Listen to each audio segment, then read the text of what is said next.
Let's do the damn thing. Oh, you know what time it is. It's time to take it to the Birdland. It's about to go down. Hope y'all ready. Yeah, let's go. Come and roll with me to the Birdland. Friends got to giving you the word, man. Any other BS is absurd, man. Sports talk and they give it to you firsthand. They can talk Terps, they can talk O's. Yeah, they both lit. That's how it goes. Baltimore squad, Ravens and Poe. Better tune in. Here gonna show. Birdland, Birdland, Birdland. BS. Birdland, Birdland, Birdland. BS.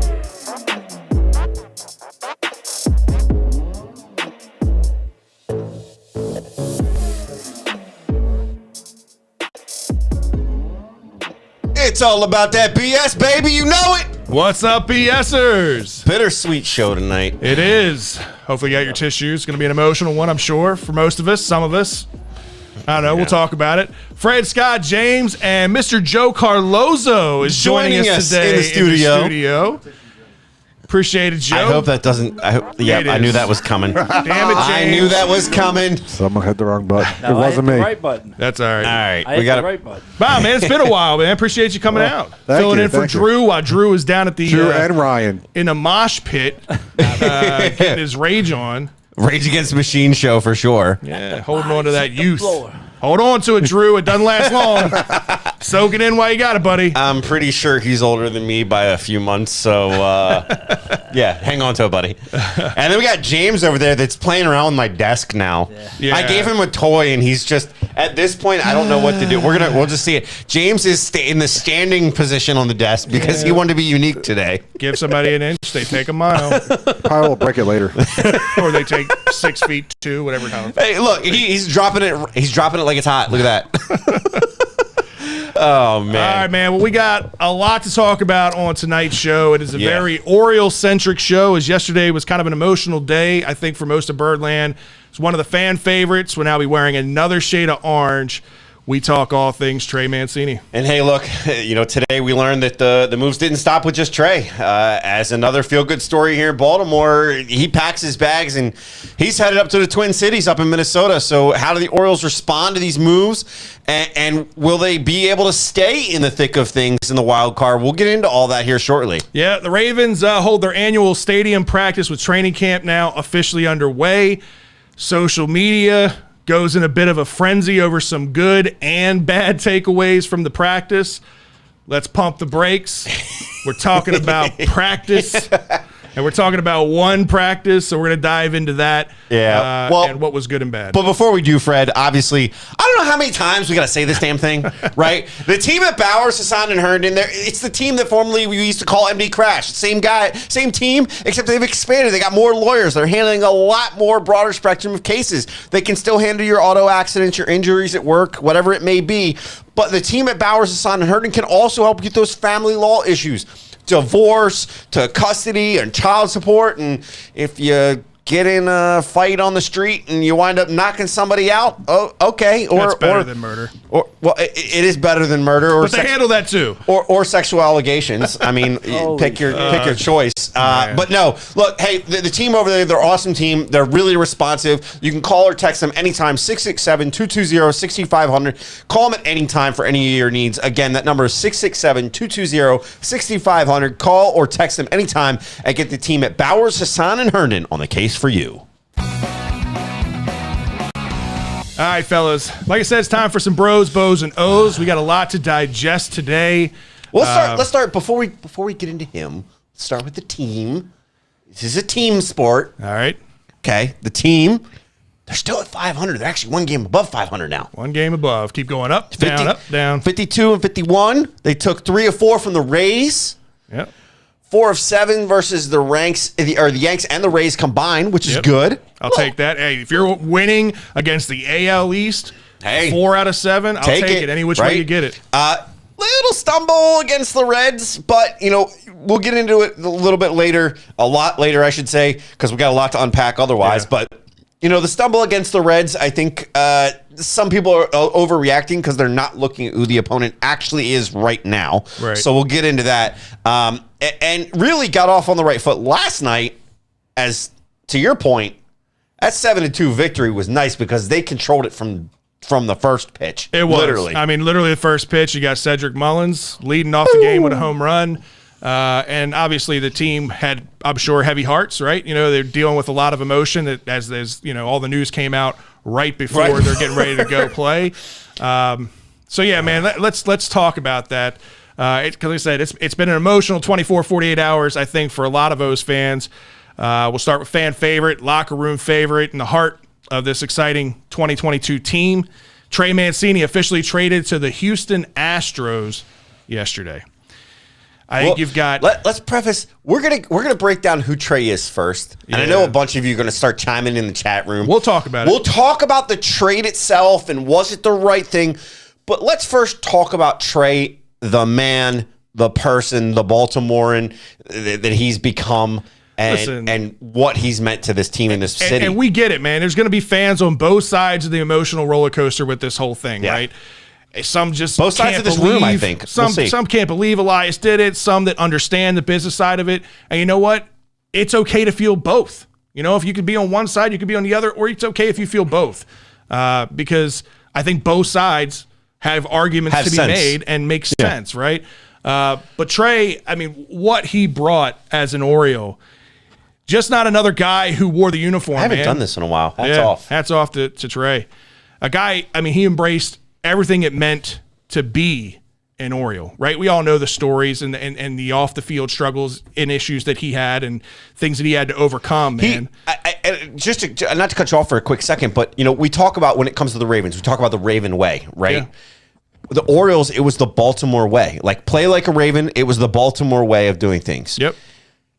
Trey embraced that, lived that on and off the field, which is why he is so beloved by so many fans. Absolutely. I mean, to the outside world, outside of Birdland, Trey is probably just another guy. I mean, obviously, the cancer battle and all that stuff got a lot of national headlines, and I think people were more aware of it because of his all-star appearance last year. Yep. And you know, the performance that he was able to put on in that home run derby last year was unreal.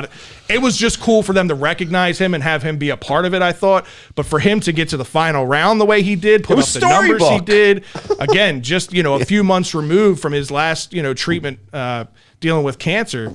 It was really, really impressive. But he was more than just cancer. I think you kind of, I know that you put a lot together and you put a lot into this. So I want to give you the time.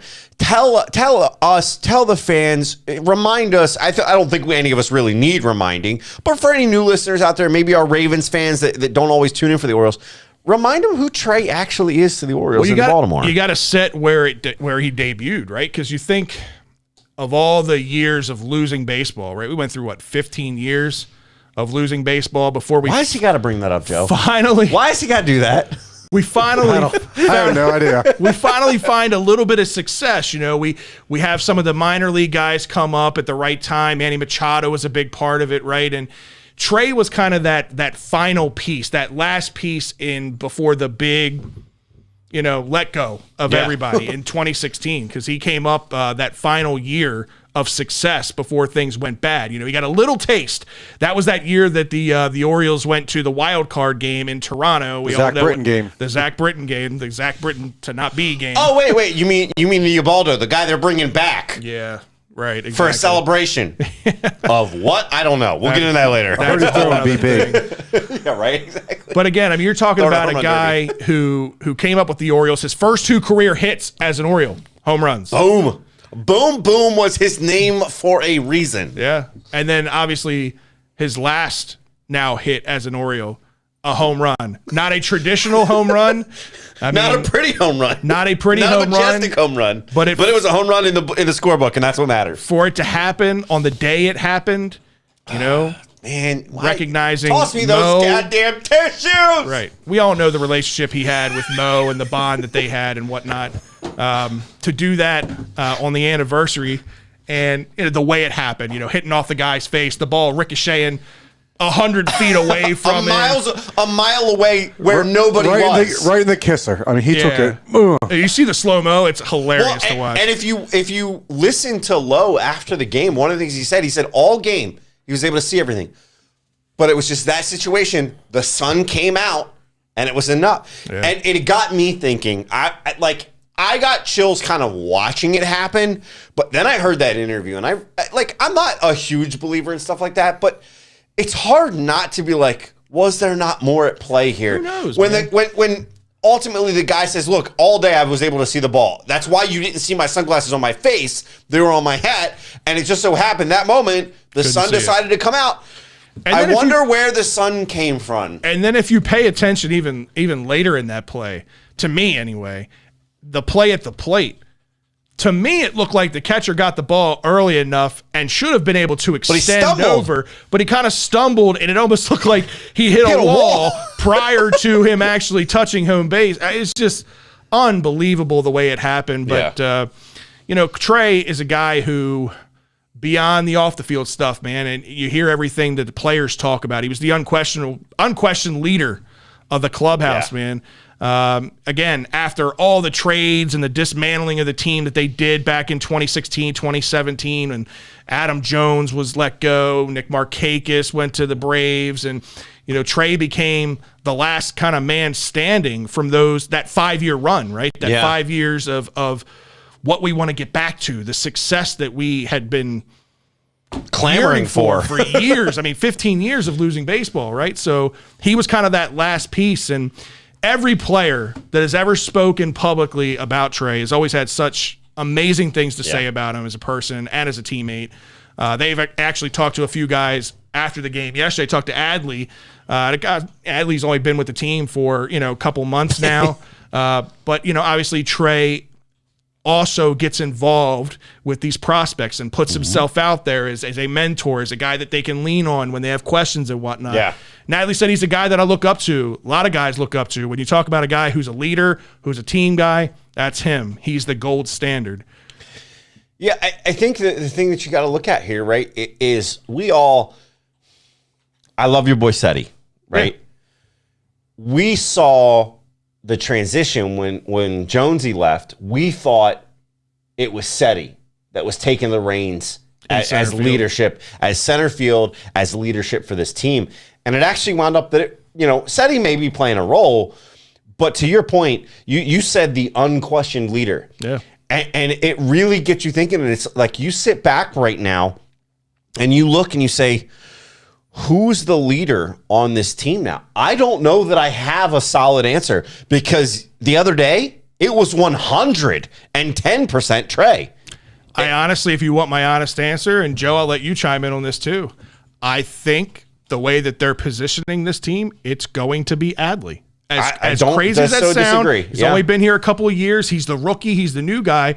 But you look at the way that the players talk about Adley and the way that he interacts with players. It's how they talk about Trey. Exactly. It's very similar to the way that they talk about Trey. He talks to everybody. It's important to him to be in these guys' ears and have a relationship. Clearly, he thinks he got a role model. Exactly. Right? Gold standard. Exactly. Joe, what do you think, man? My first thought was Santander, just if you had to say right now. Right. But I agree, moving forward, it's definitely Adley. And they just need someone to take over that role. Used to have Jones used to be that guy. Right. To me, losing Trey was like losing Adam Jones. It was a killer. Yeah. But I think I understood it more than Jones, because that Jones thing was just weird. Yeah. Whatever happened between that and ownership. But I mean, I'm happy for Trey. I don't know if I like him going to Houston. Yeah. I'm not really a Houston fan. I don't really root for him. But I think Adley's on his way to leading the team, and I'm actually surprised they didn't trade more guys. I thought once I saw him and Lopez, I figured they would have dumped like a couple bullpen arms too. Well, and speaking of Lopez was another guy that when asked, he called Trey an inspiration, said he's what he's overcome and has stuck with him, particularly because of his son. And we just lost one of the players, and one of our greatest teammates, and one of the greatest players on the team, right? So that just goes to show you, even a guy that also got traded, and we'll get into that here in a little bit, but here's a guy going through everything, and he's turning and looking at the guy that was comeback player of the year, the guy that everybody last year stood up for, knowing what he came back from, knowing that not many players actually get the chance to play again the way that he did. Right. And so it shows you a lot of different things, right? It shows you his character, his determination, his grit, his team. Like, even when he was going through everything, he was still present for his teammates. Yep. Even to everything that he had going on. That's who Trey was. And I think, Brandon Hyde, you were talking about him. Hyder had some things to say, and really, ultimately, I think it's really telling of the full spectrum of the situation He said, one day we're going to be 3 games up in the division, and then things change. It's going to be tough. He's going to be tough to replace. It's going to be tough to replace in the clubhouse. Going to be tough to replace on the plane, on the bus, just all around, right? Because this guy impacted everything. Go ahead, James. I don't know if you saw on Twitter or not, but I think Mo's mom posted that. Did you see that picture that she posted? No. Well, she posted a picture of what Mo drew of basically that day. That day with the sun. Yeah. Yeah. No, that wasn't what he drew. That was somebody else. Somebody had painted that of the day. Yeah. Somebody did that like in the day of. They posted.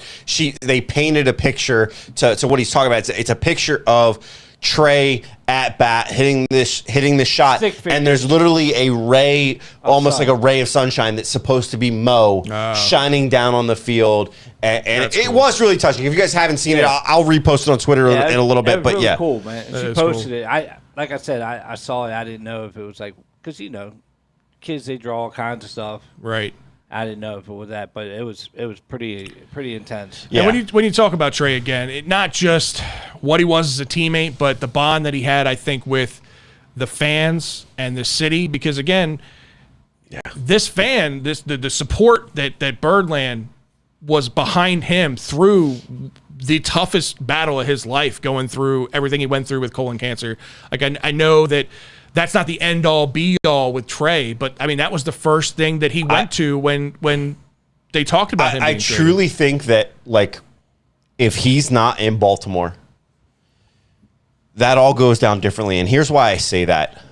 His first response when all that happened, he saw the outpouring of support from Baltimore. Not from the organization. Like, they obviously are going to support him. But he saw that from Baltimore, from Maryland, everything from the baseball community. He saw it. Trey's a quiet guy. He's not a me guy. Yep. He is not. And if not for that outpouring of support and him wanting to show and have a connection with the fans in what probably felt like his lowest moments. Yep. He took to Twitter, he took to Facebook, he took to YouTube and posted videos of his recovery. Him and Sarah Perlman. One of the things that I think also connects here, right, is Sarah Perlman started with Masson. Yeah. Right? She's doing some bigger things now, but they have that relationship. They recognize she puts out a thank you to the city. Yeah. He puts out a thank you to the city. Everything, we all know his relationship with Mo, right? And the fact that Mo called him up and said, "You're going to be all right, Trey. Are you doing okay?" Right? I think if he's not in Baltimore, I don't know that happens. I can't say one way or another, but I feel like just the support of the Baltimore community, it just goes to show you how much we appreciate players when they're here. Gone are the days of, players that stay career players that stay in one spot their entire career. Gone are those days. I'm sorry. It's gone. But I think it just goes to show you, what he does. You were talking before about how even he seemed emotional just in the interviews that he was doing after it happened. It's been a crazy whirlwind of trades, and some happened like while guys were in batting practice. Christian Vasquez. One literally had to walk from one dugout to the next dugout, and Vasquez, Trey found out, and even though there had been rumors, and obviously he had kind of come to grips with it, because he even said like he was soaking it all in and taking that last series in Baltimore, knowing that more than likely it was going to be his last series. He went 4 for 11 in that series, by the way, 364. Yeah, but he said, he's like, I don't want to leave. He's like, I don't want to leave these guys quite yet in the locker room. I'm having a hard time getting in the shower, putting my stuff on and leaving, because I know I won't be back in the locker room with them. So you can kind of see what it meant to. He also had a hard time. He admitted in some of the interviews he had a hard time. Actually, the hardest people were some of the support staff. Yeah. Because you got to remember, for those of you that maybe haven't been tuned in, the Orioles medical support staff and training staff are responsible for them finding out that he had this version of leukemia. If not for some of those people, who knows what would have happened? Who knows what situation he would have been in? So for him, I can't even imagine. We all have those moments that you think about something and you're like, oh God, like I can maybe put myself in those shoes. I can't even try to think about putting myself in those shoes, because these are people that literally, in his eyes, saved his life. Right? Because they caught something. Something seemed off. They said, hey, let's check a little deeper on this, and did it. Now, they were just doing their job. Right. But to him, they saved his life. And again, I think it wasn't just the saving of his life by those people, but I think it was the saving of his soul by the city of Baltimore. With what he had to say, he put out a tweet, he said, I love you, Baltimore, and Houston, I'm beyond excited to be an Astro.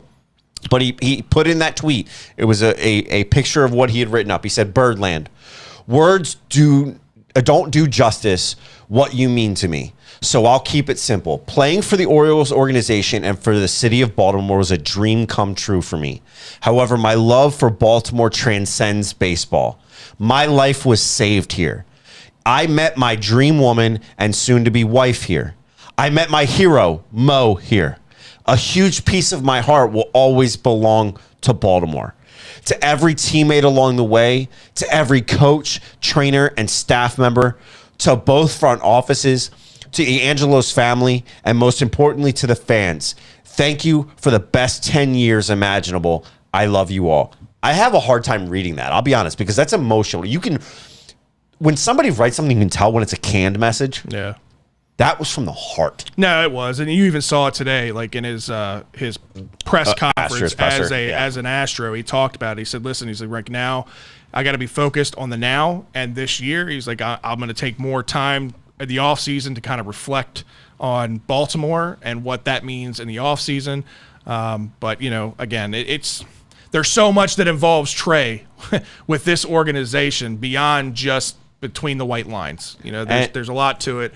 And that's why this is hard. Again, when you look at a trade like this, I can understand and I can see both arguments, because, again, you got people on one side of the fence that are talking like, oh, we're in the middle of a wild card, chase for a playoff position. Why are you trading the heart and soul of your lineup, the heart and soul of your clubhouse?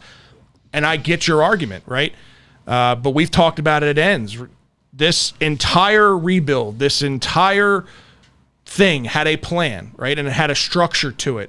And you can see that plan over the last few years has been working. And just because you're on the cusp of potentially getting a wild card doesn't mean you abandon ship, even for a guy like Trey, because you have to weigh whether Trey is part of the future plans. This team is stockpiled and loaded with outfield bats, right? And we know Ryan Mountcastle is the first baseman of the future. So Trey's limited as an Oriole as far as beyond this year or next year.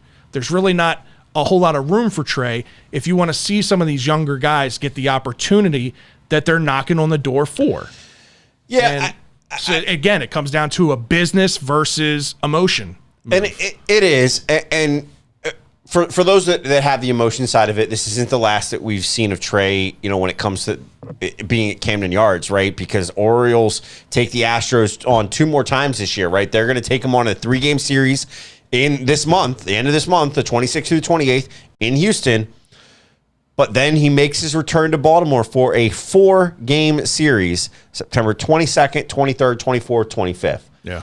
I already know I'm there for 2 of those games. I already have tickets. I'm excited to be there, excited to welcome him back. I may figure out a way to purchase tickets for the 22nd. just to be there, right? And when he comes back. I would definitely be there for it. And we're gonna get into what Elias had to say about this, because some of his comments piqued my interest. I'll put it that way. But break down the trade. Let's look at the trade itself, right? So this was actually a 3-way trade. For those of you who don't know, it was a 3-way trade with the Astros and Rays. So obviously Trey goes to Houston. Then the Orioles actually wind up picking up a 23-year-old right-handed pitcher, Seth Johnson, from Tampa Bay. It's their number 6 prospect in MLB prospect rankings. Pipeline rankings, right? He's the number 2 pitching prospect. They're number 2. Yes, thank you.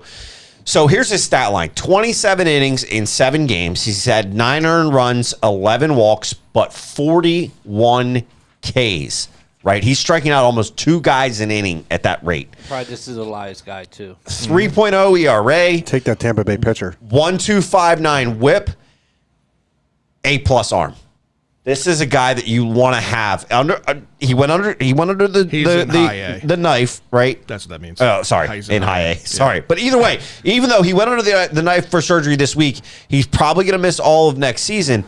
But the slot for him is a 3-4 guy type pitching prospect almost right away, minus making sure he comes back from the Tommy John. So here's the issue I think some fans are having with this guy, right, is the Tommy John thing. This is a guy who is literally going to be having Tommy John next week. So you count him out for this year, and more than likely you can count him out all of next year. He's 23 years old, so right, that puts him at probably, he'll be 24 before the end of this year, puts him at 25 before we see him pitching again, more than likely. And that's where I think some fans are having a hard time.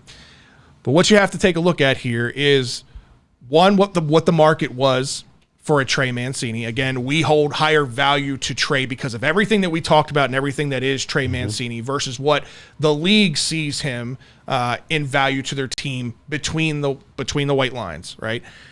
So, mind you, they're gonna have to deal with arbitration next year with Trey. That's another factor. That's here. A whole other thing. So more than likely, you weren't going to get anything. You were going to lose out on Trey to free agency if you didn't trade him for something, right? But this is a guy, this one prospect here, who automatically right away comes in ranked as the number 3 pitching prospect in our organization. There's Grayson, there's DL, and now it's this guy, ranked number 3 in the organization right out of the bat. So for me, when you look at the roster construction, what have we been talking about over the drafts over the last couple of years, right? Like, they've gone heavy on outfield bats. They've gone really good with up the middle infielders and that kind of thing. The one thing that they lack is starting pitching depth. They have a lot of arms, a lot of guys that are maybe, long relief or bullpen type arms, but we lacked the depth in starting pitching. We've got some good guys at the top. The cream of the crop is good, but the depth at starting pitching was bad. This is a guy that helps fill that. And I listen, temper the expectations. I understand he's not going to pitch for a year and a half, but still he's a very but I think good Steven pitcher. brings up a good point. Seth Johnson was actually taken higher in the draft than Gunnar Henderson. Exactly. Right. So this is a guy that Elias probably had his eye on, and now you're being given the opportunity to get him. I've heard people talk about, right, this. So real quick, this Deep brings up a great point. This is actually going to be my next point. So Tyler Well had Tommy John and recovered effectively at the exact same age. Right. Yeah. So look at what we're dealing with right now with Tyler Wells and how happy we are and starting to see him kind of flourish, because he was a guy, I don't want to say we wrote off, but I think it was a guy that we just didn't have a whole lot of expectations out of, because a little bit of sample size that we saw up here. It felt like a real low ceiling. Yeah, it had a very low ceiling, but we were wrong. He's exceeded, yeah. He's exceeded that, and he's growing. Nobody, right? and to Adit's point, nobody thought that Means was going to be what he was. Right. Yes, he's undergoing surgery, but the hope is that he's continuing to come back the same and coming back better. So there's a lot going on here. There's a lot to unpack here. And I think, the one thing about this too is this is a guy that when you take a step back and you say, okay, he 7 games, 27 innings, right? Okay, but 41 Ks in 27 innings. Yeah. You're telling me 1.5 to 2 guys an inning? I'll take that every fucking day of the week. Yeah, the strikeout to walk ratio is good. His command is good. There's a lot to like about this kid. Literally the only downside is the Tommy John surgery. But what pitcher nowadays doesn't have Tommy John at some point in their career? It feels like pretty much everybody. It's like a prerequisite that once you get into the minor leagues, might as well just get it done early so that way it's out of the way. Just the way it seems. But it doesn't end there, right? So you've got a guy that comes in that slates as the number 3 prospect, pitching prospect in your minor league system right away. Well, then you also add another piece in a 23-year-old right-handed pitcher, Chase McDermott from Houston. He's their number 12 prospect via pipeline. 72 innings pitched, 19 games, 10 games started, 44 earned runs, 43 walks, 114 Ks, 5.5 ERA, which I get is high, 1.389 whip, which is high. So there's 2 things that you can take away from this. This is another guy who has a lot of swing and miss potential, right? There's a lot of analytical data about this guy, which is right up Mike Elias and Co.'s Slight alley. adjustments, and this kid hits the zone a lot more, and you're going to get a lot more swing and misses. If this kid can hone in the command, he is going to be a very good pitcher. You know the other thing right now, right? You look at this and you say, okay, he's 19 games. He started 10 games. So 72 innings. This kid's an innings eater. Right. Right? This is something that you want. And here's the flip side of this. You get him in here, you're going to be able to compare him against some of your other guys and go, okay, is this a type of arm we want to prepare as a bullpen arm? Or do we lengthen him and have him go as a number 5 type starter, right? Maybe he works his way up. Who knows? But this is where the analytics of what we do is going to improve it. And here's the deal. The other thing is, Steven says McDermott was top 5 in Ks in his league before the trade. That's exactly what I'm saying. He's a swing and miss guy. Just got to get that command under control. And you got to know he's coming out of Houston. So whose eyes were on him? Yeah, exactly. Mike Elias's, right? You know that Mike Elias understands and knows these guys. So we really have to, kind of start to look. And I know that some of the comments have been flowing in now, and we haven't quite gotten into it. We've had allusions to it or alluded to it a little bit. Well, let's actually talk about, do we think this was right? Okay. So you have this trade. It pulls at all of our heartstrings, right? Yeah. Are you happy with the return that you got on this trade? So there's a lot of things you have to unpack with that, right? The emotional side of it, the locker room side of it, I think, talk about timing. Mm-hmm. They're in the thick of a playoff run. 2.5 games back at the second wild card spot. Exactly. So to me, was it a slap in the face to Brandon Hyde and the rest of the team who are kind of in the thick of a playoff run right now? Yeah, I think it was. I think it is. Both trades were, yeah. I think it's a little bit of a smack in the face. But, like I said earlier, was Trey part of the future plan? He's 30 years old.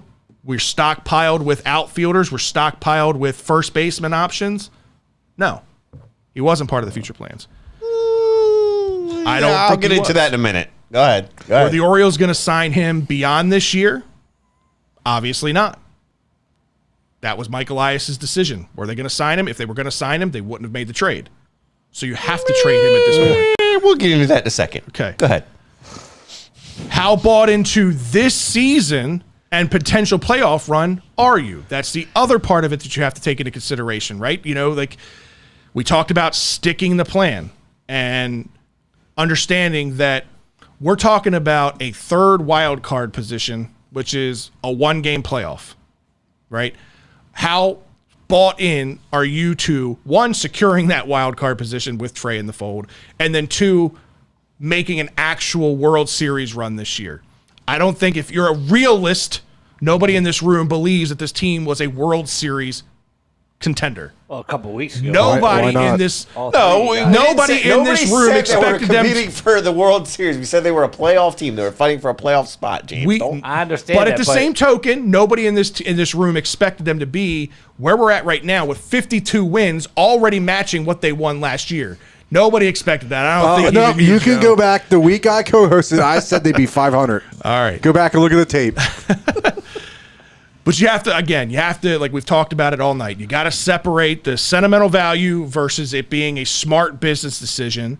The Oriole fan value on Trey versus the rest of the MLB and what the other MLB GMs value on Trey. So there's all of that you have to take into consideration with this. So my bottom line decision is, yes, it was the right move. It hurts from an emotional standpoint because we're attached to these guys. The only one in this room that doesn't get attached to players is James. But that's part of being a fan, is you are a fanatic. I mean, if you are a true fan, there is an emotional attachment to guys that you really like. Are there players on this roster that we could give two shits about, whether they go, come, stay? Yes, there's that. There are those guys. But every team that comes through year in, year out, I don't care how good or how bad they are, you have your guys, right? And Trey has always, for me... I like our guys. Oh, exactly. Trey has always been one of those guys for me. Yeah. It could be 1 on a team. It could be 10 on a team. Doesn't matter. Trey has always been that. So from the emotional standpoint, I get why it's might not have felt like the right move. Business-wise, and again, sticking to the future goal plan, this isn't about chasing one World Series. This isn't about chasing one playoff berth. This is about building a system like the Astros have, like the Rays have, like even San Diego, what they're doing out there. Building a consistent Who knows what they're doing right now? Just hang on. They didn't get there overnight. They did it by their minor league system. And then once they were in a good place, then they started adding pieces in. That's where the Orioles are at right now. You have to look at those organizations, small market teams that are doing it the right way. And this is just another step in that, whether you liked it or not. So here's what I'll say, right? When you look at all of this, none of those teams were in the situation that the Orioles were. None of those teams were literally in a playoff hunt when they started trading what was considered by many to be major pieces away. Yeah, but they had to do that. Are you talking about what they did back in 2016 when they started trading pieces away? Not the Orioles. I'm talking about right now with the Orioles, not the 2016 Orioles. Okay. And comparing that to what San Diego did, what Houston did, what the Rays did. But the Rays are like the one-off. Definitely San Diego was in salary dump mode, and that's what part of this is. It's salary dump mode. $7.7 million is not a salary dump. I'm sorry. It is. That's the entire purpose. Then that's the wrong way to think about it. And if that's what they're doing, then I think it's bullshit. If it is, here's the bigger picture of it, right? So the Orioles can't afford to go out and compete with the likes of all the big market teams. We've already discussed that at ends. But the way you can do that is by banking money over a few years. So they had committed to this rebuild of a farm system when Elias took over, right? So from there on out, what have we seen? Salary dump, salary dump, salary dump, salary dump, because they knew over the course of 5 years, instead of doing what the Orioles did in the past, bringing in Miguel Tejada, bringing in Sammy Sosa, bringing in all these names Javi that Lopez. just sold a couple the extra old guys tickets. to fill the seats, yeah. Exactly, right? So what they did is they pocketed that money for 5 years to get the system in a place to be competitive so that they can go out and use that money that they've been saving over the last 5 years to then land some of these guys that they wouldn't have been able to land if they were paying $100 million for this guy and $200 million to this guy to get 5 extra thousand people in the stands. That's the way, big picture, I think that they're looking at it. I'm not disagreeing on that aspect. What I'm saying is those other teams were not in a winning position. The Orioles are 2.5 games out. We have all agreed, maybe minus James, that 2.5 games out is not out of the running. It is within the hunt. That is competitive baseball right now, right? Minus the fact that we're in the situation that we're in, whatever it may be, we are in the hunt. So the thing here is you're dumping guys. And you can call it a salary dump, but I'm sorry, if you're going to call 7.5, I think it's part of it. I'm not saying it's all of it. I'm saying that part of it was you weren't going to sign him long term. So, don't spoil it. We'll get there. I have that same sentence. I can't not spoil it when you're going that route. Because there's no guarantee with that. There's no guarantee that But then happens. why make the comment if all right, so hold on a second. I can't let this situation go any further without us bringing this up. Go ahead. I got one comment to calm me down. I heard the Angelos family saved all that money so they could do it so they could sue each other. That's it. That brings up attention. All right. That family wouldn't surprise me. Here's the deal with all this. Elias, when he was talking about this and talking about Trey, he discussed the idea that there is ultimately, I have to tether my decisions to the outlook of probabilities this year. We have a shot at a wild card now, but it is not a probability that we're going to win a wild card. Interesting. You're 2.5 games behind. You've already taken out one of the teams. I'm sorry. You've already taken out 2 of the teams that are ahead of you. Interesting statement, first off. The bottom line is the organization, which we feel a championship window is opening, and we're seeking players at this time to contribute to that window. When a player's in free agency in 9 weeks, you have a consider to bring in high upside talent. Now, the other thing that was stated by Mike Elias was the fact that he wouldn't rule out the idea of bringing Trey back when free agency possibly hits in 2 years. Yeah. So to say that he's not in the fold for the future, if you don't think he's potentially in the fold for the future, then there's no reason for Mike Elias to make that statement. He said he's looking forward to seeing what can be discussed with Trey Mancini in free agency, right? So this is why I said I wanted to kind of get there with it. So I'm not saying that bringing Trey Mancini back isn't in the equation. I'm not saying that it's not. He'll be back next year. I just don't know if it makes a lot of sense. Maybe this is the right thing to say to try to appease the fans and that kind of thing to help soften the blow a little bit. I think it made the situation worse by making that comment. We have seen this team do it before. They did it with Mike Bordick years ago. Mm-hmm. They did it with BJ Surhoff, right? So we could see a move like that again. And if it does happen, good on Mike Elias for being able to do that and bring in 2 pieces in that could potentially help in the future as well. The thing I think that I think you're getting too caught up on is singularly this year. I don't think I am, and I'll explain in a second. But go ahead. I agree with you that yes, they are in the thick of a playoff run potentially. They're 2.5 games back of a single elimination wild card game. I don't know. I don't believe that this team, is built to win a single game because they don't have that dominant number 1 pitcher. And I don't believe that they're capable of winning a 4-game series against a team who does have a 1, 2, and 3 dominant pitcher, right? So as exciting as this year's been, as completely unexpected as it's been, I understand the business decision of saying, hey, I'm not selling him to sell him. But if I can get prospects that I know well and that I value high and that can help us in the future, why not? I get that. Okay. But here's the other side. Do you know how much value it brings what you're doing in an organization, to take an organization in 1 year from being the worst team in baseball to being a wild card game contender? Mm-hmm. That brings a lot of value to the table if you're trying to attract players. Okay. So to then turn around, I'll tell you right now, I hope this does not happen. But let's say worst of the worst happens.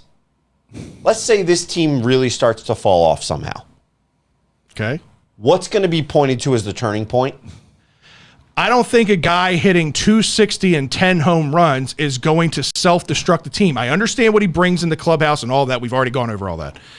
And you cannot tell me if this does happen, that without a shadow of a doubt, it was because of Trey. Because very easily that same thing could have happened if Trey was here, right? So you have to there's no way of knowing and predicting the future and seeing what's going to happen. You have to make that business decision. And what have we been harping on? The 3 of us, me, you, and Drew, sticking to the plan. Everything Elias has done has worked. And to go from the worst record in baseball to a 500 team like you just said, basically overnight, shows you clearly that the plan is working, right? So you continue with that plan. And if this was the plan all along, you don't deviate from it. But we also talked about the idea that you have to analyze. You're in playoff contention. In the toughest division in baseball, you are contending. Mm-hmm. Not for a division. Not for a division, but not even close. But you're contending against the rest of the league. There's 30 teams. There's 30 teams. I just gave you all my reasons why I don't think the Orioles are built to win a single game, and I don't think that they're built to win a series in the playoffs. I'm not saying they can't. I'm saying I don't think that they're built to. And that's okay, because we weren't expected to be in this position anyway. I get that. Hang on a second, James. The only thing I would say to everything that you're saying, and let me be clear. I don't disagree with you, right? What I'm saying is, from most fans' perspective, you're kind of scratching your head a little bit. And if you're not, then you actually don't understand what's happening. And the reason I say that is you have a team in contention. You made all the arguments and why a team isn't in the position to win one game. But guess what? They can win one game. I'm not saying they can't. They won 4 of 7 Any team can win on any given day. I get that. Okay, but if you put yourself in a position to be able to do that and make an impact, to me, you didn't go out there and trade away 10 guys. You traded away 1, 2, and we're talking about Trey right now. Okay. You traded away 1 guy, and you got 2 pieces that could potentially help you for the future. And like he said, he didn't rule out bringing him back. I think it's smart business decision. I think it's a smart long-term decision. It hurts. It sucks. And I understand it gives you a shitty feeling inside about this year because, damn it, we are in contention. And it would be cool to see them make the playoffs. But be real with yourself. This team's not going to the World Series with or without Trey Mancini. Just be real with yourself. They're not going to the World Series with or without Trey Mancini. You don't know that? Oh, Jesus Christ. Here we go. Go ahead, James. I just want to say, he did it to me, so I'm gonna do it to him. people tonight and people in I agree with Baltimore Scott. are just like, there's the Freds, and I'm with Fred, and there's people like Scott. And the reason why you have people like Scott is because when we didn't have anybody and the team was shitty and all that, you had that Trey. You had that Trey to lift it up and be that one guy, your leader, and all that. But at the end of the day, it's a business. And also, you're not going to be – I can tell you right now, probably San Diego and the Dodgers aren't going to win the World Series, and their team is stacked. It's people playing fundamental baseball, and that's what it is. If you want to overpay for a guy, let him overpay. But I think we got good in the trade, but also he can come back, but it gives him a chance to win the World Series this year. Right. An opportunity. I love that for Trey. I hate the Astros, but I do love that for Trey. What happened to you? All you guys talk about Brandon Hyde, what he's doing for this clubhouse, being that leader and the guys getting loose. This is what his job is. That's a great point. This will absolutely test Brandon Hyde if he can keep that clubhouse together. I think we'll be fine, but like Fred said and I said, we're not winning no World Series, but it hurts at the same time. I understand that, but 10 home runs ain't winning no World Series. But let Joe go off here for a second. Go ahead, Joe. I agree with Fred that it is a slap in the face, but I predict that they were going to do better because this is a test for all these guys, all the young guys. I mean, I know we got like Odor. He's kind of old. And to me, it was a true salary dump. I'm just saying it's part would have of been it. gone. I said it's part of it. I know, but I'm saying Odor would have gone. Tate would have been gone. You got to find a taker. You got to find a taker. Rugnan Odor's hitting 100. But he Nobody shouldn't gives even be a on the fuck team, about Odor. honestly. Yeah. If you would have traded Trey and not gotten any prospects back. That's a whole nother thing, and I don't know if that's Brandon Hyde or if that's Mike Elias. Rugnan Odor should not be seeing the field right now. If they're embracing this whole stick to the plan thing, Terrence Vavra should be playing fucking second base every day. That's the thing is you got to look at that and say like the whole salary dump thing. If they would have not gotten part of it, but if you would have said they're going to save $2.5 million. If you would have said to me that the Orioles traded Trey Mancini and part of Chris Davis's contract and got nothing in return, I'd say that's a salary dump. Oh yeah, That's 100% a salary. But dump. that's what I'm saying. I'm saying the salary part of it is just they're going to save $2.5 million on trade this year with the trade. That's just part of it. All I'm saying is it's part of it. I'm not saying it's all of it. You're misconstruing my word. All right, go ahead. Go ahead back to Sorry, Joe. I had to throw Buster in there because Drew's Fuck not Buster here. only. Anyway, but you have to look at it this way. Trey could be back next year. It's a mutual option, so I doubt Houston's going to keep him. So he could come It's back. not a mutual option. He's up for arbitration again next No, year. I thought it was a mutual option. No, I'm pretty sure he's got another year of arbitration The left. Orioles have mutual option. Yeah. So they have Which to means Houston has the option. Well, It's yeah, not a so mutual they- option. but the- Houston has the option. Anyway, whatever. You have to look at the prospects. Houston Astros, I'll take a Tampa Bay starting pitcher. Okay? I mean, you look at some of these guys that came out. Snell, Glasnow, I think was a low guy, and who's the other guy? The McClanahan. Yeah. Give me some of that because they know what they're doing with pitching. Right. So I really think that losing Trey sucks, but it had to be done. Yeah. And frankly, I'm surprised Santander didn't go either because you got a ton of young outfielders, and if you got Hayes and Mullins out there, someone's got to go. Yeah, so here's the thing, and that's part of that. The Anthony Santander thing, I think Santander's played really good baseball over the last couple of weeks. And I like him too. And I think Elias held on to Santander for the highest bidder. And I really think, again, we have seen with GMs in the past, not even with Elias, with GMs in the past, moves for the sake of making moves to get rid of people, right? True salary dumps. I truly believe Elias approached this thing and said, here are the guys that are open for potential moves, but you better come with the right offer, and it better be for prospects that I want, right? Trey, I don't think Trey would have been moved if it wasn't for the guys that Elias coveted, right? I agree.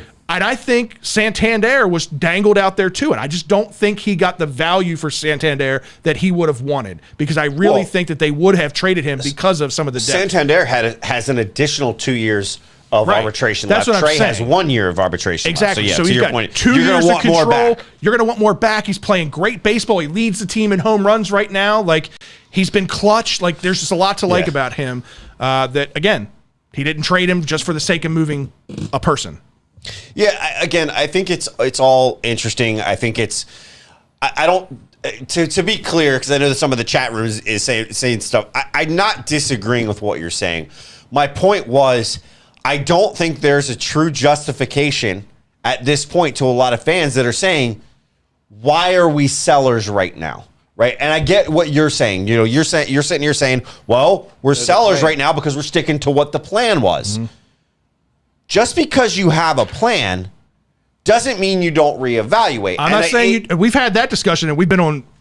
You and I have been on the same page and going at Drew about deviating from the plan based on the way things happen. Right. I get that. And I think that's where a lot of fans are looking at things right now. I consider my dad is a fan, but my dad is also reasonable.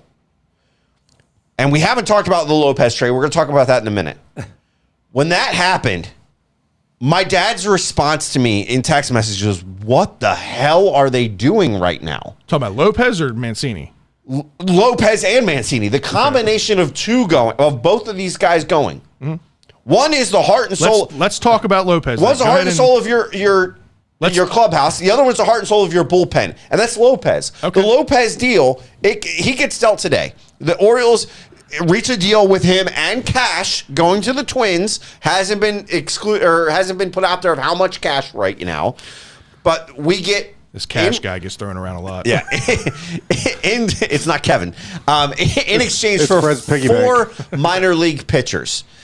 So the top of which is the Twins' number 22 prospect. He's their highest rated guy right now. It's left-handed pitcher Cade Povich. He's 6'3", 185. He's out of Reno, Nevada. This kid, when you look at his line, he's been in the minor leagues for 2 years. He's in high A ball right now. His career in the minor, he's 6-8 with a 4.06 ERA. He's started 19 games, 88 innings pitched in his career so far in the minors. He's given up 78 hits, 9 home runs. Let's see, he's got 28 walks. He's got 126 strikeouts, so there's the swing and miss side of things. A 1.2 whip. Okay, when you look at that, not bad, especially for a high A guy. He's definitely the best prospect in this haul that they're getting. Yes. So then the next guy, this is the guy that has me scratching my head. This is the guy that I think the Twins said, if you want a deal, you're going to take him. It's Yanier Cano, and he's a right-handed reliever. He's 6'4", 185. He's 28-year-old out of Cuba.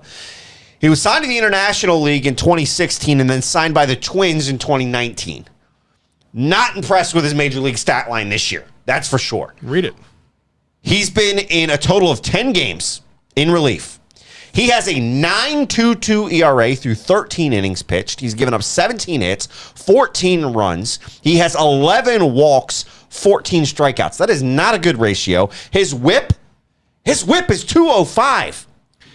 Out of a reliever? So I agree with you that statistically, this doesn't look good. He's 28 years old, too. Okay. Who was Felix Bautista before last year? Isn't he 26? He's like 20, 27, 28. He's getting up there. He's up there. All right. So I'm just saying, I'm not saying that he is Felix Bautista, but I'm going to trust the evaluators that found a Felix Bautista that they might see something similar in this kid. I just hope this isn't the mentality of Eric DaCosta. Take as many swings as you can. I don't think so. I don't think this is just adding guys to add guys. This, again, a 4-player haul for a one guy who, let's set the record straight with Jorge Lopez. Jorge Lopez was an afterthought as a pitcher. He was an afterthought. Until this year, yeah. As a major league pitcher, he had not been very good. He was terrible as a starter for us. We had talked about on the show that more than likely his best role would be in the bullpen. But not a single body in here thought he would be a all-star representative and one of the better closers in the year in his first year as a closer, right? But I think he caught magic in a bottle, right? And it's a small sample size. It's been 3 months. 3 months of success for Jorge Lopez, and you turn that into 4 prospects. And it's not a matter of, a lot of people are like, well, he's one of the best closers in baseball. Again, it's 3 months that he's been one of the better closers in baseball, 1. 2, you're not replacing Jorge Lopez. You're basically taking everybody in the bullpen. Everybody bullpen gets a promotion. Felix Bautista was always going to be the future closer of this team. He is now the closer. CNL Perez now moves up as a setup guy. What you're replacing is the worst guy in the bullpen now. Everybody else just moves up. Now you're replacing that last arm in the bullpen, which we have plenty of arms. We have tons of depth. Nick Vespi has been banging on the door, getting a little bit of opportunities. Logan Gillespie, another guy, has been banging on the door, getting a little bit of opportunity. These guys who can come in and right the ship. I'm okay with this. If Elias sees something in these 4 guys beyond just Cade Povich, who is the best prospect in this haul, for a closer who just hit 30.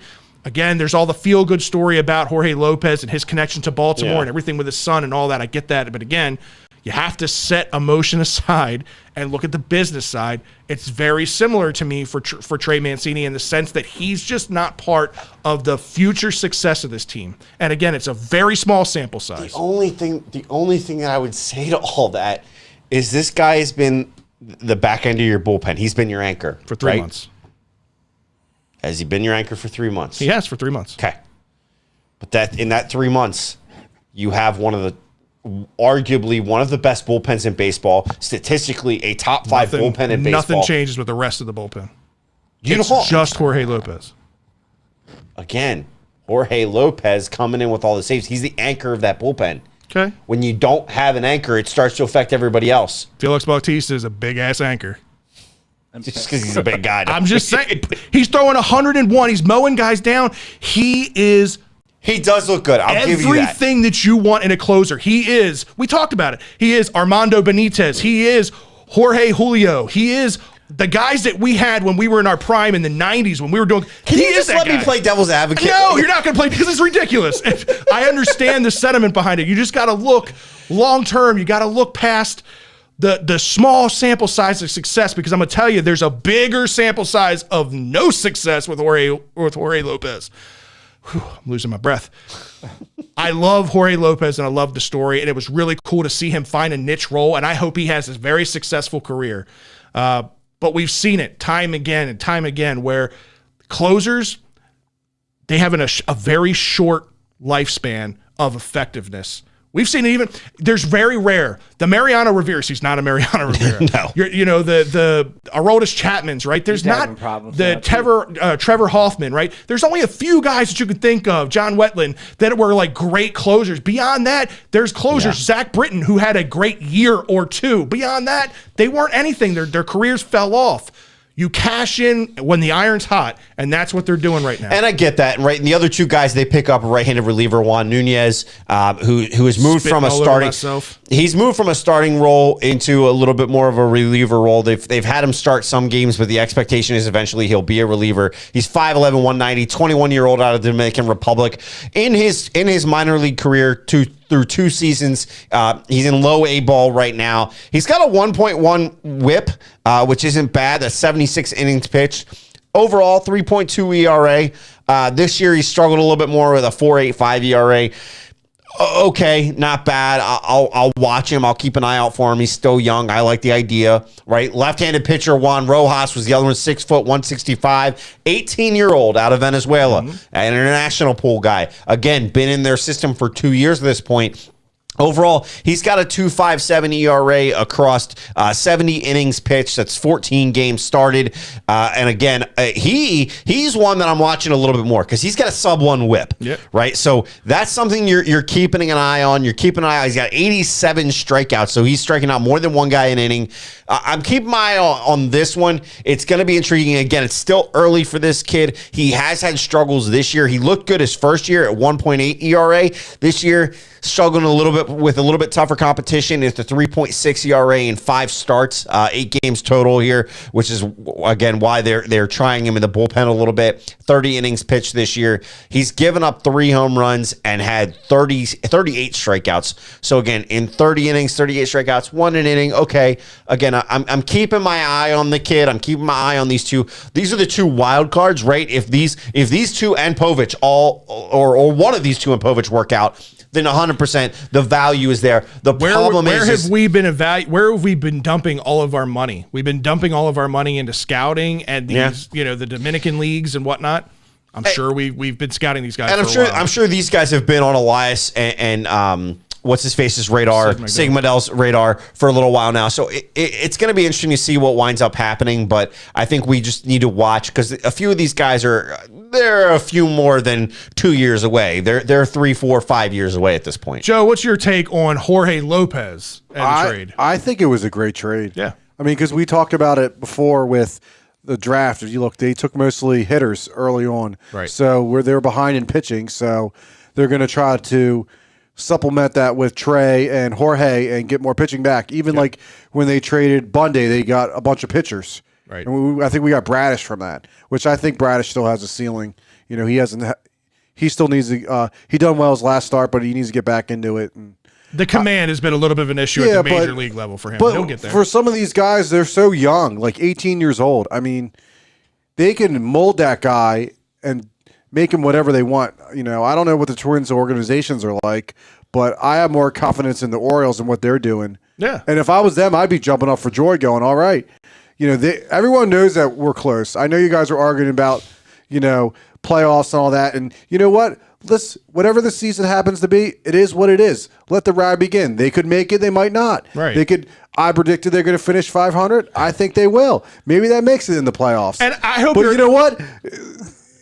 No matter what happens, everything that's going on right now is good for the team. I know even losing Trey, but it's good for those guys to see, hey, we could lose our all-star.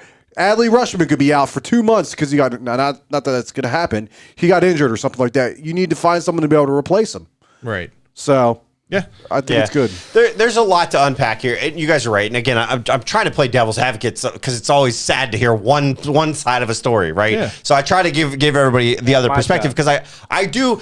There's part of me that the internal part is yes, I can 100% get on the emotional side and play that card, but on the to your point on the business side, and I felt both parts of it. Like the initial reaction was, damn, it actually happened, right? Like this sucks. I love Trey as a player. You say for you it's an initial reaction. I can still see, and I know that you can too, but I can still see and argue for both sides now. It's not just an initial reaction thing because everything's an unknown. And just like, okay, they they don't win one game this year in the wild card.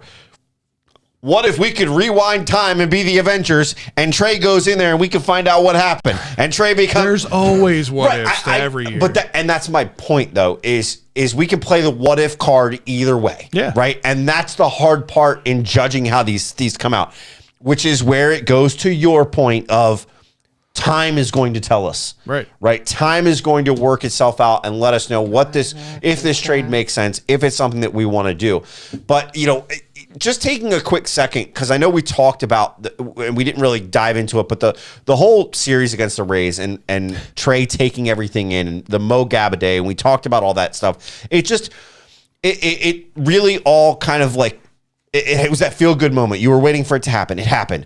The bullpen in that series, on point. Right? Against the Rays, one of the toughest teams that we've seen so far, and a team that we had one win against last year. One win. We are now 7-8 against the Rays. Right, Jay? Right. Exactly.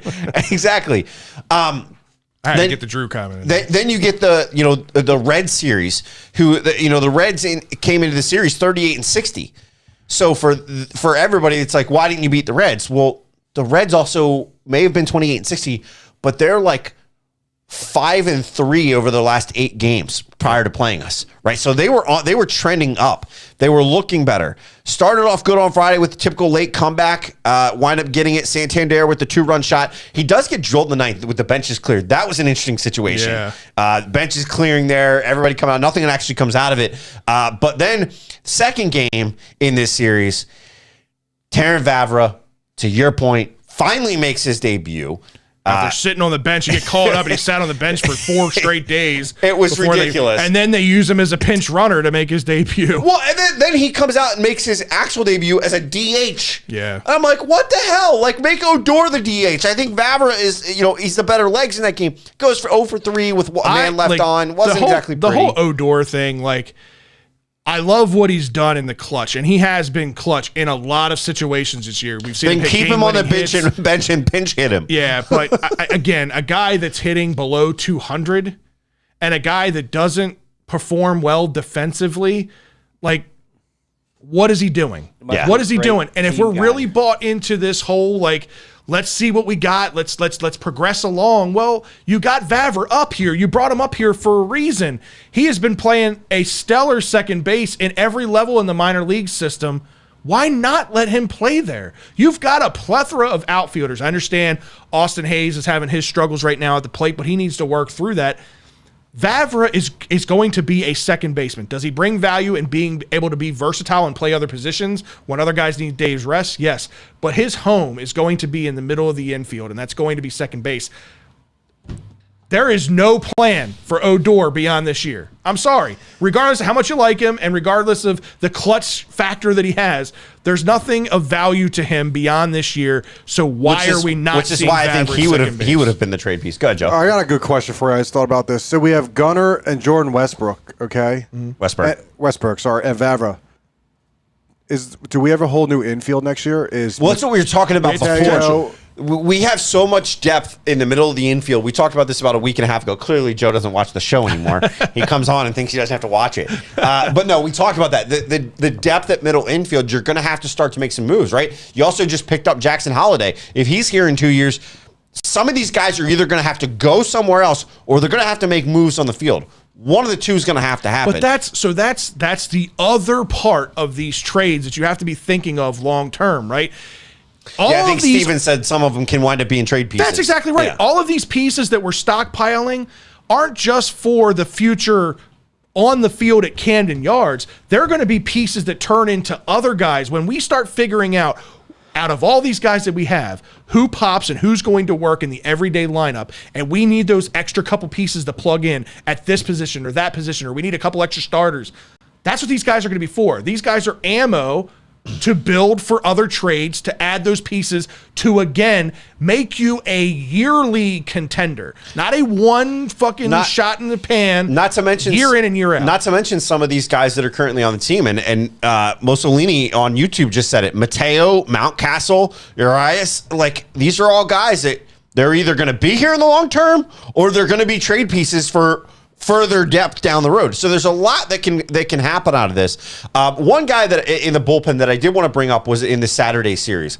Kramer did okay, but he struggled when he hit the 5th inning. Bo Sulser, a little bit of an unsung hero in that game. What is it with us and guys with the last name Sulser? Look, Sulser, he gives up 2 runs on 3 hits, going 3 2/3 innings with a walk and 3 strikeouts. Again, 3 hits through 3 2/3 innings, 1 walk, 3 strikeouts. He ended the game with 2 shutout innings, saved anyone else needing to come in. So it was Kramer and him that whole game. So literally, Sulser saved the bullpen in that game. It was an 8-2 game. It was already gone. He comes in and basically, for all intents and purposes, pretty much shuts down the Reds the rest of the game. Right. And saves our bullpen. So a little bit of an unsung hero there. Real for quick, Sunday Steve night. says, these are garbage trades, Fred. You have to understand we got trash. We didn't get anybody good. Steve, that just goes to show how little you know about the prospects that are coming in. And again, none of us can predict the future as to what these guys are going to do as they develop, but I'm going to put my faith in Mike Elias that he's got it figured out. He knows a little bit better than I do, you do, or anybody that's either pro or negative these trades. I understand if you're upset about the trades, but to say that these prospects are trash, you have no idea what these prospects are going to bring. And that's kind of what we've been, talking about and saying, like, these guys, some of these guys, yes, they're giant question marks, but it's the youth, right? It's that you're hoping to take as many swings as you can, and hopefully you have more hits than you have no hits, because the more hits you have, the better you are. Jorge Lopez, and this sums up your point, Jorge Lopez's trade value was never going to be higher. No, that's what I'm saying. You strike while the iron's hot. Sell while it's you have to do that. Trey, maybe it was higher prior to the cancer piece, right? But he still was doing okay now. Again, during that period, let's be real. We didn't talk about this. One of the things with the Trey Mancini thing, we all thought, the Mets were the perfect place for him to go with Buck. Made a lot of sense. Yeah. It made a lot of sense. We knew that they said there was global known facts that there was interest from them. Then they go out. What do? They go out and they get a first baseman. They go out and get a DH, and then they go out and get an outfielder. Sounds like Trey was the perfect fit, but we couldn't work out a deal. Sounds like Elias got a better deal. So when we heard that, all of us said, okay, there's no trade that makes sense right now. So that's the thing, is we need to take a step back and kind of say the value was there. The long-term piece was there.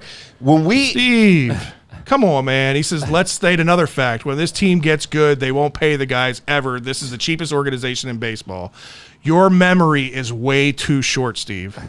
If you go back a few years back, not that long ago, they had one of the highest payrolls in baseball. Higher than the Yankees. Higher than the Yankees for a couple of years. Money doesn't mean anything. The Orioles will spend money, but they're not going to spend money for the sake of it. They're not going to be frugal. And again, this entire process was to get to that point. Long gone, again, are the days of spending money on Sammy Sosa and Rafael Palmeiro 2.0 and all the guys that they brought in just to bring guys, just to bring some asses in the seats. Those days are done. They want to build a contender year in and year out. And the way you do that, first and foremost, is what they got away from years and years ago, and that was the farm system. Well, they've addressed that, and they've done a damn good job of it, because they got the number one farm system in baseball, where they were the last farm system in baseball not that long ago. They've got the best in baseball. And once those guys start coming to fruition, like they are now, they will spend money again in the future. And to that point, hang on a second. To that point, right? One of the things that we've clamored for. I know, as a longtime Oriole fan that has been at Camden Yards since '92 when it opened, Joe has had season tickets for years. We've always talked about the homegrown talent, right? It's been few and far between. And there's been struggles. Well, guess what? We're in a position now that the player development, right? It's not even just the farm system. It's the player development overall. When you look at that player development, we're putting out guys that people want. People want these guys. We're finding the diamonds in the rough. We're getting these guys and bringing them to the next level. Now we're in a position that we used to covet. We used to covet other people's players. We're getting to that turning point. People are starting to covet our players. That's where things change for every organization that Fred had mentioned earlier. And that's where we got to get to. We'll get there. Go ahead, James. I want to just tell, like, Steve and Jeffrey, you guys don't know anything about what you guys talking about. Like, we have spent ridiculous money on players that we should have never even touched and overpaid just to get fans in the seat. You can look at Houston. Houston never overpaid for players or paid players. Yeah, you had the Jeff Bagwells and this and that, but it wasn't what it was. But when they build the team that they're at now, there were nobodies. There was nobody in the stands. Once they started getting their fan base in there by their prospects, building a team, they traded for Verlander. They traded for McCann. You traded for all these players, and they spent the money, and then they still spend money today on signing what's his face, the second baseman, Altuve, Yeah. and other players. So just because you have a high payroll, you can look back when the Boston and Yankees all had high payroll, even Toronto overpaying, and they don't win shit. What the hell does money have to do with baseball? Fundamental baseball. Look at the Rays. Look at the A's. The Mariners are doing it right now as well. It's coming around. The only ones that waste money, if you want to look at it, look at the Rangers. Look at Boston right now. No, the Rangers. They pay the Rangers all too. that $500 million ridiculous money, and they don't do crap. It has nothing to do. We can spend as much money as and have the highest payroll. Gotta spend it it smart. still Yeah. doesn't mean you're going to win games. And Adit says, we are not the A's in terms of spending. We had $180 million That's in what I'm payroll in talking 2018 or 2017. So, yeah, and that's kind of what we're getting at. So we'll move on. That's what I asked, when was your payroll higher than the Yankees? Learn reading comprehension, James. Yeah. You're getting all right. Well, Yeah, Jeffrey, okay, chill out, dude. One of the things that we need to address and we need to look at is the fact that not only do we have all these prospects, but the Orioles have now signed 15 of the 22 draft prospects from this year. So it begs the question: does this mean that DJ Stewart is gone? Yes. Yes. It better. I would It prefer if that name's never brought up again on this show. That's yeah. Look, I think it's great that they're signing all these guys. Did you guys get the chance to watch the Jackson Holiday press conference? By the way, yeah. So I just a few things to take away. He had the press conference last Wednesday when he signed his deal. They had his presser. The kid is quietly confident, not cocky. He's quietly confident. Yeah. Which I like. His plan is to get to the majors in 2 years or less, he said. I like it. I like it. I like the confidence. I like the exuding that. I took BP. Everybody is saying had some good pop, looking good. Something he put on a little bit more weight, get a little bit more strength. Hit 103 in batting practice. I think one of his first swings off the wall in right field. Yeah. So imagine just a little bit more work with him. Focus on some of the statistics. It's going to be good. Elias truly believes in this kid's potential. Yeah. Right? He basically said, like, we had everything in front of us. And God, does he look like a genius now with the Drew Jones situation, which we talked about last week. But with all of that, I think they really are sold that this kid has a future. We heard the whole thing of this is the 2 years later, this is the Bobby Witt. Yeah. This is the Bobby Witt replacement. So now you get both the players, in theory, fundamentally, what you wanted. It's going to be good. The other thing, slight takeaway. God, Boris looks like a prick. He always has. It's not. But he is a prick. It's very rare that you see him up there with guys. To see him up there, he's just exuded prick. Good. I want to address the elephant in the room, Jeffrey. If you want to know, it was 1998. All right, look it up. Baltimore had the payroll of $71 million. The Yankees had 65. So go do your research, okay? Okay. Go learn your facts. Again, yes. Somebody said, "Oh, what are you talking about? A quarter century ago?" Yes, a quarter century ago, they had a higher payroll than the Yankees. But even if you go back through the mid 2010s, they were always in the middle of the pack as far as spending money. So again, it all just comes down to how you spend that money effectively. We all know how many contracts we've pissed money away on. We don't need to bring up the names. We know who those names are. If you're any sort of an Oriole fan beyond 3 years old, like we all know what that money was wasted on. Elias has basically erased the board, erased the blackboard. He's built the organization from the ground, from its roots up. Now, if next year they don't start spending some money in free agency for guys other than Jordan Lyles and Rougned Odor, then I will 100% support your take and I will 100% support your opinion, but give him time to get there. There was always a stepping process with this. He is step 1, mending his way to step 2. Next step 3 is spending the money, and I think that's coming. It's not far away. No, it's not far away at all. Oh, I hit the wrong button. Oh, well. Social media shout out.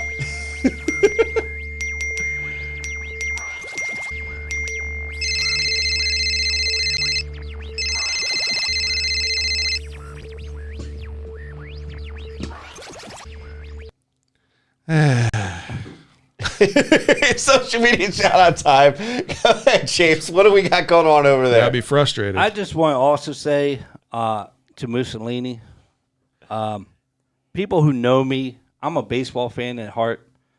I'm an Oriole fan, but baseball is different to me, and the guys in this room knows me. I wear Ken Griffey Jr. because I grew up. I love watching him. There's a couple guys in here that enjoy it. My birthday gift from Fred was a Ken Griffey Jr.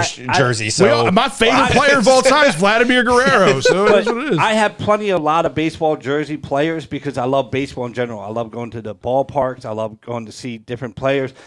It's a different thing compared to football. I'm a Ravens guy. I would never wear a Steelers jersey or Browns jersey and all this stuff. So I just want to let you know. He says he's just messing with you, by the way. I understand that, but he can't see your hat or your kicks, man. Yeah. It's the whole He fully ensemble. matches. That's what you guys don't understand. I understand, Mussolini. I just want to let you know, like, I would never own a Steeler jersey or anything, but everybody in here knows me. I'm a baseball guy in general. Like, I love baseball. Of course, man. And there's certain things. So And listen, I just want to address it. And listen, we all saw your guys' comments out there too. We were just in the middle of a heated debate as far as like there's been some guys in there that have been critiquing 105.7 The Fan and certain personalities on there. We've seen that over the last couple of weeks. We appreciate you guys being in here and chatting and bringing up the support and all that stuff. And listen, if we have a bad take on anything, we're good with you guys criticizing our take. That's fine. Just be cool with us criticizing you right back. We're going to come back at at you too sometimes. Listen, we are fans, right? We just so happen to have a couple cameras and some microphones to talk about it, right? We do it every week just to have some fun. Drew chiming in from a damn concert said, "Did you buy your Soto Padres jersey?" Yeah, yet?" that's coming. He must be having an awful coming. time at it. But go ahead, James, man. Who's in the chat room? Who's chatting it up tonight? Everybody's been chatting it up. The first one in was John Googs, Chuck Summers, Jason, Kamal, Mussolini, Steve Seaver, Joshua, Steve Moore, Troy H., Garnett, Don C., Craig Zero, Jeffrey the Half Human Girl, love the name, Stephanie, Ahmed, Stevens, Sanchez, Mac, Danny, Jacob Paul, and Thomas Morgan just made the cut getting in. Thank you for all the comments. Appreciate it. And like I said, tonight will be my last for a little while, hopefully. Yeah, man. We're going going to miss away. you, man. So I'll be missing you guys in the chat room. So I'll be chiming in, but I'll be away for about a month. And then hopefully we'll get back into this. So yeah, man. Good luck with everything that's happening. Yeah, we appreciate it. And I do want to take a quick second because James has been, he's followed everything since you first started this thing. Yeah. He was our first guy that we kind of brought into the fold from the outside, if you will. Yeah. That was a viewer. Yeah, you became our adopted He's co-host. one of the OG BSers. Yeah, exactly. But no, James, thank you for all that you've done, you continue to do, and you will continue to do, because let's be real. And we love your terrible takes, James. It's okay. We love them. You may be away for a month, but I get a strong feeling we're going to see James Carusi in the chat room while he's away. James Bond 007 in the chat room. Yeah, exactly. But no, again, thank you, buddy, and always good to have you. But let's go ahead and turn the page now, and let's get into some flock talk, man. Not a whole heck of a lot going on with the Ravens as they're in camp right now. And speaking of James actually was just over there. Yesterday, right, James? Yeah. Yeah. So getting to see the camp, getting to see everything going on. So just kind of want to start with the Ravens and the stadium practice. You were kind of talking about it and had some thoughts on it. Yeah, so I mean, the stadium practice is always cool. If you haven't had a chance to get down there yet, man, you should as Eddie fan. I mean, it's It's free. Doesn't cost you anything more than to park, unless you find some free parking down there. It's a really cool event because, the players, they try to be interactive with the fans. They come over and they'll sign autographs and they'll do things with the fans. You get to see positional breakdowns for those that like to see certain position groups work on certain things. It's great for that. They put on a whole light show. It's a whole event. It's a lot of fun. I didn't get a chance to go this year, but what was cool is they broadcast it on all their social media platforms. They broadcast it on YouTube, and I did get a chance to watch that. And one of the things that, beyond the practice, because we're going to talk about the practice, there's some things that happened during the practice I think fans are harping a little too hard on. It was one play. It was one practice. We'll talk about it. But one of the things that I've always said about Lamar, right, is that Lamar is – there's a difference between being like a superstar on a team, being the best player on a team, and being that rock star personality. I say this about Lamar, right? This is what makes Lamar special. And it couldn't have been any more evident during that stadium practice. If you didn't get a chance to watch it, like I said, I mean, they had a session after the practice was over where all of the players and their families and the coaches and their families came down on the field. The Ravens put together an 8-minute video clip of this, and it's Lamar just walking around on the field and literally being mobbed by the players' families, by the coaches' families for pictures and autographs. I'm telling you, between each breath Lamar took, he was signing another autograph or taking a picture with somebody else's kids or taking a picture with somebody's wife or whatever it was. You talk about, like, again, being like there's only a few of them. You think of Ray Lewis, in his heyday. You think of Cal Ripken in his heyday. You can put Lamar Jackson in that same class of athlete and just what type of person that he is and how impactful he is to the community, and you get to see that in this practice, and it was really, really special, man. And you get to see him. He walks over to the crowd. He doesn't ignore the fans either. Goes over to the crowd, and he's signing autographs with each one of them. A lot of these higher paid athletes, unfortunately, they can make money on their autographs now by going to these autograph signings, and a lot of them, they'll be coached to not sign autographs. Well, they can turn their autographs into an NFT now. Right, exactly. But I just thought that was really cool. Again, an 8-minute video that the Ravens put together. If you find it on YouTube, it's a really cool video to watch. Just puts it in perspective of how much value he brings beyond what he does on the football team. Yeah, I think overall, and the one that stands out was, I forget who it was, that's standing there, and Lamar's signing autographs, and he himself, I forget which player it was, is standing there jumping around going, Lamar! It was Morgan Moses. Morgan Moses, yeah. And then he comes over and he's like, these are my 4 kids. 4 or 6 kids. I forget how many he said he had. But like, just the youthfulness that he brings, and like that just shows you this is a guy that is a career NFL guy coming in and having fun. Wanting his kids to get to meet this guy. This is that whole piece, not just on the field, like you just said, generational talent. Yep. On and off the field. And that's one of the things that you need to do and you need to look at, is you need to say, this kid is somebody that can change an organization, right? Yeah. And it's something that... And he looked good, too. I mean, in the practice itself, you're not sitting there counting every pass that he makes and every throw that he makes, but obviously he found his go-to target, Mark Andrews, quite often. Mark Andrews looked really good.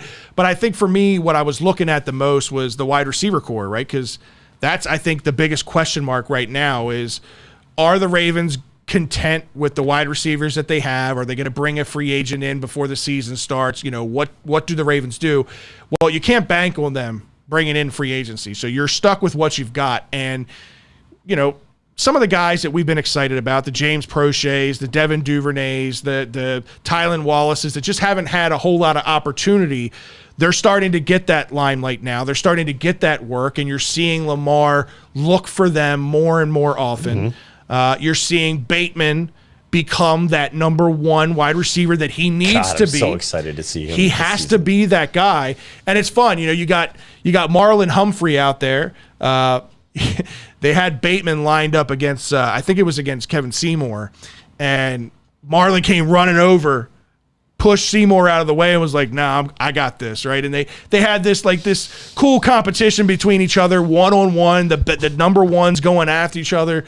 I thought that was really cool. Because listen, iron sharpens iron, right? The best of the best. That's what you want to see, and that's only going to help Rashad Bateman's career get better. Yeah, when you're going against the best, it's one of those things that you get trained to do it. I think one of the things that's good too is obviously, we know who the prime target is, right? We know it's always going to be Andrews, and I think that the thing that you kind of pointed out is that we still, even in this practice, they still didn't get away from it. No. He's going to be target number one. Yeah, and so that just goes to show you if you can get them to continue to do that, it's going to work out. On the defensive side of the ball, I think there's a lot of high praise. You mentioned, was it the rookie Jones that's getting some praise? Yep. So I think that's one of the things that we look out. Travis look out Jones, listen, he's not just getting praised by like coaches. He's getting praised by his teammates. Michael Pierce, a guy that was with the Ravens for a while, went to the Minnesota, came back with the Ravens, has been speaking glowingly of Travis Jones. There's guys that, they come in and you can see that they're talented and that they've got all the physical tools, but there's certain things that just can't be taught, right, and that are just natural, God-given ability. And Pierce says, this kid, Travis Jones, is it. This kid, Travis Jones, has got it. Now, we've heard similar remarks about Matabike in the years past, so I'm trying to temper my expectations. But I'm telling you, this defensive line, if healthy, has got to be one of the deepest defensive lines that we've ever had here. Well, because it's not only it's depth with not just youth or not just knowledge. It's depth with youth and knowledge. Right. And that is invaluable. We've talked about the tutorship, the mentorship that some of these older guys and some of these guys like a Calais Campbell, like a Justin Houston, are going to provide to these young kids. And you can hear it when you hear Campbell and Houston talk. They're excited. Yeah. Because they get to transfer all of this knowledge, which then in their eyes and in their mind goes, if I can help transfer this knowledge to this kid, I see the talent. He reminds me of so-and-so, or he reminds me of me, or he reminds me of that guy. If I can transfer this, he's going to elevate. That just takes all of us to the next level. And ultimately, what are they all trying to get? Especially Calais and Justin. They want a ring. Right. So they're going to do everything. They're going to impart every piece of knowledge. Why Calais Campbell came back. He thought that this gave him the best shot at winning a ring. Let's not, kid ourselves either, right? These guys are on. They're trying to win a ring on their way out the door. Mm-hmm. So for them, it is 1,000% in their best interest to be doing this. And it just gets you excited, the fact that you have guys like them, you have guys like Pierce that are singing the praise of some of these young guys, saying, we see raw talent. Yep. That should mean a lot coming from another player that's established as some of these guys are. And that's what's exciting. Absolutely. And the other thing I was watching on defense also were the DBs, because obviously last year we were riddled with injuries. We had a lot of guys that shouldn't have been playing that were playing because of those injuries. Marlon Humphrey looks like the Marlon Humphrey of old. He even had a punch out like normal against Mark Andrews, which was cool to see. One guy that I think stood out to me in a positive way, Brandon Stevens. He just looks like – last year we talked a lot about it. It seemed like week to week. He was taking little steps. Better and better and better each week. And his versatility, because he can play at safety. He can play in the slot as a nickel corner. Like, there's a lot of things that you can do with Brandon Stevens, and they need that guy. They need a guy that can – be pushed into many and multiple roles. Get out there for the snap. It's your turn. And his instincts, you can just tell. Like, this kid was a guy that was a running back when he went to college that converted to DB, right? He's just an athlete. Like, he can do it all. But he's also got a high football IQ, and that's what you see with this kid. I was a little skeptical when the Ravens took him last year in the draft, to be honest with you, because you think, like, man, a guy that you drafted as a DB but hasn't played DB a whole lot in his college career, like, really, you're wasting, what was it, a 4th or 5th round pick on this? Yeah. Like, I was kind of skeptical in the beginning, but as I said, as the year went on, he sold me more and more, and in this practice, he looked great. So with it, not only just with the DBs, but with the defense, I've got a question for you that we've kind of, we've played it and talked about it a little bit, right? We talked about historically the Ravens under Wink had one of the more complex defensive systems in the NFL. We heard guys come here and say this shit's hard to learn. Right. We're hearing rumors. You haven't heard any players necessarily come out and like sing about it, so to speak, which they wouldn't. But we're hearing rumors that some of the guys are maybe saying that this simpler playbook is easier to understand, and it's the fact that Mike McDonald's is explaining everything when he's teaching these guys the playbook. So how much of that do you kind of attribute to some of these guys like a Stevens seeming to be taking a larger leap than originally would have been anticipated? Yeah, and I think you're going to see that happen with some of the rookies learning faster and being more involved in, getting more playing time than they normally would in a year. Right. Because you're right. I think Mike McDonald is going to have a more simplistic approach. He's going to put guys in position to do what they do best. And if that means getting after the quarterback, that's what they're going to do. I think Odafe makes a huge jump in year 2. Yes. Okay. I think whether it translate in actual sack numbers or not, I hope it does, and I think it will. But you think he'll be able to put more pressure on the QB than we've 100%. He is going to cause fits. I think he makes a huge jump. I do think, again, this defensive line, no matter what player you have out there, the rotation that they have, the depth that they're going to have, these guys are going to be able to go 4 quarters and be fresh the entire game. That only bodes well for them. Getting these guys back healthy in the backfield as far as the DBs go and the safeties, there's a lot to be excited about. I know right now fans are a little bit up in arms because they saw Kyle Hamilton get smoked on a play in practice. But again, it's one play, it's practice, and he was lined up in one-on-one man coverage, which is not what Kyle Hamilton's going to be asked to do. This is a practice. This was a Ravens feeling out Kyle Hamilton and Kyle Hamilton feeling out the Ravens.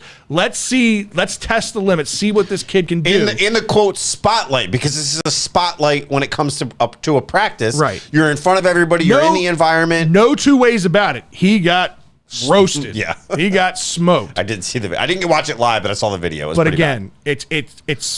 He will not be asked to play in one-on-one single coverage against a slot receiver. That's not his thing. That's not what you asked a roaming safety to do. Where he has shined and where he will shine is in that Jimmy Smith kind of role. The guy to be asked to shut down the tight ends. The guys that's going to be the bigger targets. Kyle Hamilton's a bigger guy. Jimmy Smith was a bigger guy. That's the kind of role. I'm not saying he's going to play outside corner because Jimmy could do that too. But the guy to shut down the tight ends, the guy to shut down the middle, that's what you're going to see with Kyle Hamilton. And you've seen him thrive, and we've heard him thrive in other practices outside of this one stage. Mussolini, you sum it up really well. It was press coverage too. Ed Reed might not have been able to be good in press coverage. We'll never know because he was very rarely, if ever, asked to do it. That's exactly right. That's kind of what he's going at. It's not his game. It's them testing him. Because here's the deal. If you can work and see a guy's weakness or opportunity, you can help to sharpen that. You can help to get it better. That maybe down the road, maybe his game makes a leap next year, and next year all of a sudden he is asked to do some press coverage, and he excels at it in some way, shape, or form. Right. You strengthen a guy's game, but you can't strengthen a guy's game if you don't see where he needs opportunity. Go ahead, Joe. No, I was going to go to Joe. So one of the guys to me that stood out in practice is a guy you should be very familiar with. Oh, yeah. Jordan Stout stood out. I mean, I was going to ask about him. He apparently put on a show with getting the ball downed inside the 10-yard line on multiple occasions. We're talking 50, 55-yard punts, putting on a show like Harbaugh has never seen. This is a rookie. right? And this is why the Ravens used a draft pick on a punter, is because his accuracy is what separated him from everybody. Like, these type of kickers and this type of control don't come around very often. And you could probably talk a little bit more about this, but Stout was used in multiple ways at Penn State. He wasn't just used as a punter. He was used as a punter, a kicker, and a leadoff kickoff guy. And he can throw the ball too. Really? He can throw the ball. Perfect replacement for Sam Cook. 2.0. Perfect. Think about this too. He's also learning from one of the best in the game. Yeah, Sam Cook might never make the Hall of Fame as a punter. I don't know how that works, but he did it for a long period of time and was very good at it. And just him soaking up that knowledge makes him even that better. Right. So, I mean, the kid is a stud. Yep. We should just keep drafting more Penn State guys. Hey, Googs made a comment. We got Stout. I know McSorley got a kind of a shaky deal by us. It wasn't our fault that he had. Deal. Well, he could have had a shot, but then he got whatever. Cardinals picked him up. So yeah. But I'm just saying. Yeah, but we are, baby. I like Jordan Stout. I like what he brings. And if you're going to replace a guy, a Ring of Honor kind of guy in Sam Cook, why not with a guy like Jordan Stout? Good. I just want to say, when I went there yesterday, I wanted to see him. Yeah.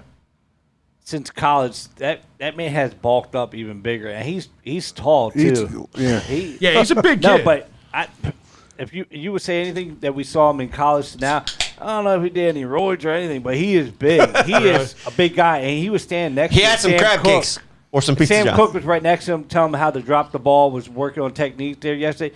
But he was fucking booming those fucking things, and they were hanging in the air like you just saw the ball just like in the air, just like waiting to come down. Like right. He's got a leg, and he was making 60-yard field goals too. Yeah. But the best thing is, can you imagine you're the placeholder now for Tucker now? I know. Like the amount of pressure that goes on that. But he was like cool as anything. He just picked it, put it down, and he just Tucker was well, back. You can learn that from Cook too. I mean, that's true. That was part of the other thing that I was looking for in the practice was exactly that. So Tucker went through a drill where he basically took the ball back about 7 or 8 yards between each kick. And Stout, cleanly put the ball down, had the laces out like you're supposed to on each one of those kicks, and Tucker nailed every single one of them, didn't miss a single one. So that part of it, I wasn't sure. I hadn't heard anything good or bad. Well, he was the place kicker in the Senior Bowl. Or no, he was No, I know. The holder I'm just saying, reviews wise, I hadn't heard anything good, bad, or indifferent about how he was as a holder, and that's a big part of Justin Tucker's success. And Tucker will tell you that. This isn't Ray Finkel, okay? Just saying, it's a part of his game, right? And I know we're spending way too much time talking about a punter, but this kid definitely not. This kid is exciting. Deal, hey, appreciate it, y'all. They're all saying we need to be the new 2 to 6 show. Well, I love that. Hey, Steve, listen, yeah, baby. I love the comments. Steve said it. Mussolini said it. Appreciate it, guys. Hey, just because we feel a certain way about something, stand your ground. I appreciate you backing your point up, too. Right. I don't agree with it, but I appreciate it. Can we talk about the elephant in the room? Yeah, I guess we can. The one that can't pass a conditioning test? Well, he did. He finally did. He finally did today. But yeah, Ben Cleveland, that was kind of worrisome for me. What is it, 2 weeks? 4 days, 4 practices that he went with without passing his conditioning test. And didn't they give him the first conditioning test 2 weeks ago? No, his conditioning test was starting at training camp, which was 4 days. I heard it's crazy. They say it's nuts. It is, and it's always been nuts, and everybody will tell you that. But here's my thing. A rookie in Daniel Falele is 400 pounds. He passed it. Michael Pierce, first of all, has failed it before. 400 pounds. First of all, this is how funny this is. So during that practice video, they're scanning between position groups, right? And I see this guy, and I'm like, Jesus Christ, this guy's huge. And he's wearing a 58 jersey, and it's kind of like tucked up behind his belly, and he's got one of those hoodies on, so I couldn't see the back of him. I'm like, who in the fuck is 58? He doesn't look like he belongs on a football. It was Michael Pierce. I was like, 'cause he was wearing a different number than he used to when he was here, so I didn't realize it was him. I was like, wait a minute. So you're telling me that guy passed the conditioning test, but Ben Cleveland couldn't? And I know Ben is a mountain of a man. He is a big guy. He had too many squirrels in the offseason, all right? Yeah, apparently that squirrel is not good for your diet, my friend. You need to lay off and cut back on the squirrel. 4 days of not passing it was surprising. You know what it was? He probably ate that bison that Derek Wolf shot. Something. It's just kind of surprising to me. I mean, and it's valuable practice time. And yeah, if you want to get in Harbaugh's doghouse, it's not being prepared, not being in shape. Michael Pierce will tell you what it's like to be in the doghouse for not being in shape. I know Ben Cleveland was partly drafted because of John Harbaugh. Cleveland was a John Harbaugh guy. Yeah. Like he went to DeCosta during the whole draft and said, let's get this guy. But at the end of the day, you got to be on the field if you want to be productive. And the left guard spot, Harbaugh has been very clear. The left guard spot is open for you to win it. It is open for anybody to secure that job. And you can't secure it if you're not there. So I was surprised at that. Gooks, I gotta laugh at Gooks. Gooks says he just got married. He's been too busy to work out. He said, nah, he definitely ate the entire wedding cake. Oh, man, I love it. No, I think, look, to your point, when you can't, I get that it's what Joe said. We've always heard that the Ravens conditioning test is one of the toughest. Yeah. But look at the chain of success for the Ravens. It clearly works, keeps guys healthy. Now, the question is it too tough that guys have to come into shape, can't work into shape? Who knows? But the deal is, this is you what knew Harbaugh the puts in expectation. place. Yeah. This shows work He ethic. passed it last year. Right. Well, but see, that's the thing. This is not everybody that wants to say the conditioning test is hard. This is a test of commitment, and it's a test of how well are you self-motivated, exactly, in the offseason to stay in shape, to stay even if you want to eat for the first 2 months any way you want to not work out, do anything, you better know come July your ass better be in shape. Well, I don't care what I'm you're pretty doing. sure Michael Pierce doesn't take a breath in between each chew. I mean, that guy just looks like food just keeps going. He is huge. I was truly waiting for you to be like, yeah, he was on the sideline eating a Subway sandwich. I said, who the hell is 58? How is he wearing a uniform? It barely wearing a uniform. Yeah. Anyway, so I got to bring up something that I was going to wait until Drew was here because this is Drew's guy. He's listening. Uh-oh. Drew, is this JK? Yeah, Drew, you might want to put on earmuffs. Wait, Drew said Drew's already gone. Rage has started. So, Wait, did the Ravens sign another running back? I think he's got it on his fantasy team. oh, I'm sure he does. I think he has every single running back on his fantasy team. Ravens running back. Here's the thing with JK. There's signs to me that I really don't think JK is happy with the Ravens. I don't think JK is happy that he's not playing. I mean, he's made it clear that he feels ready. He feels that he is ready. I saw a video at training camp where he was off on the practice field, basically showing the coaches up, running around on the practice field. Oh, the one-handed catch, like cutting up field and doing some things. He's on the PUP list. He can't be quote unquote practicing while he's on the PUP list. So if he's doing it, he's not being coached and directed to do these things. He's doing it on his own. Again, he was on a practice field.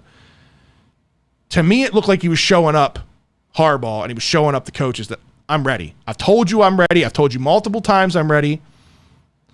I understand, and Harbaugh's made it clear that these decisions come down to the medical staff making that decision as far as when he's cleared to practice. Mind you, things have with the medical staff and their decisions, things have changed this year. So JK, if it is JK being, hurting his feelings, I got a feeling things have changed a little bit. Enjoy your last 2 years of JK as a Raven, because once he plays out this rookie deal, I don't think he'll be back for multiple reasons. I really don't think he's happy.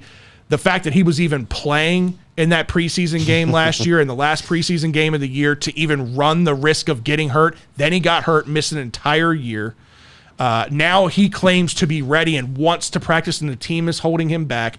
I honestly think that he's got a sour taste in his mouth. I also think that JK is the kind of guy that wants to be the bell cow. He wants to be that Zeke Elliott. He wants to be the guy that's going to be out there. That's not what this offense is built around. This offense is built around having a rotation of guys, right? That's what they've always been, especially since Greg Roman has been leading this team. I hope JK is healthy enough to play week 1, and I hope he has a great year. But I don't care how good of a year JK has. I don't care how good of a year the Ravens have collectively as a team. I truthfully believe that these will be the last 2 years that JK will be a Raven. For those reasons, and also we know historically the Ravens don't invest heavy money into the running back position. This guy, if he does come back and have the kind of year that we expect him to have and they could have, is going to earn him a contract that I think is going to play him out of Baltimore. That'll second-handedly send him out of here beyond him not wanting to be here. I can't say I disagree with you. I mean, I think there's clearly something going on here. And I think the Ravens' intent, if I'm being honest, I think the Ravens' intent is protection. They saw what happened last year, right? Mm-hmm. So they're looking at saying... And I understand the Ravens doing that. 100%. We're not pushing it. We get that you're ready. If you want to go out and do that, go ahead. But we're not putting you out there. Look, they can pull him out preseason game 4 and go, hey, we're not putting you out here, but you're active. You're going to be here for week 1. Right. Maybe the Ravens have done a bad job of explaining that to him. Maybe he's done a bad job of understanding what's happened. Hey, dude, did you not notice some other things change around practice too? Yeah, they're trying to keep you with safe. Ian Rappaport about being on the PUP list, not being ready for week 1, like all that. There's just so many things to me that lead to me believing that he's not happy with the Ravens. Yeah, I think it's maybe feeling like the Ravens don't have his back. Like that whole Rappaport thing came out, and then he goes on the PUP list. You know, maybe he felt like what the F, like Rappaport knew something that you guys weren't telling me. Come the fuck on, you should be talking to me before anybody should be talking to Rappaport. Yeah, we don't know. Which we don't know what's going on, but that could be part of it, and it's hard to explain. But then at that point, part of it I think then falls on the Ravens. Because to me, they didn't explain it that well. But then part of it falls on him that, hey, dude, we heard all offseason things are going to be different this year. Goog said, pretty sure he asked to go out and play in that game for a possession or two. Talking about the preseason game last year. Yeah. I don't know. I never heard that. I know Harbaugh, that was the game plan, was to get him a drive or two.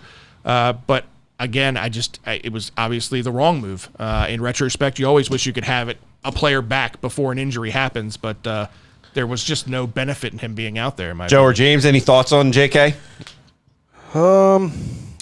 I think I need to get my tissues. I'm trying to get the inner Drew. I think you'd be very sad with your... Mine is just an opinion. It's just an opinion. Go, that's what I my believe. Ravens. Well, that's my JK. And he can't leave my Ravens, you know. Just kidding, Drew. Calm down. These young guys sometimes don't understand every aspect of what the team needs to do. So I just think he's just not thinking it through, JK, personally. He can get mad as a reporter at the reporter, even Rappaport, but I just think think about it. He's an athlete. He wants to be out there no matter what. Right. So he's going to say, I'm ready. Well, if the doctors say you're not ready, just chill out. Right. It's not Harbaugh. It's not DaCosta. It's not even Ozzie.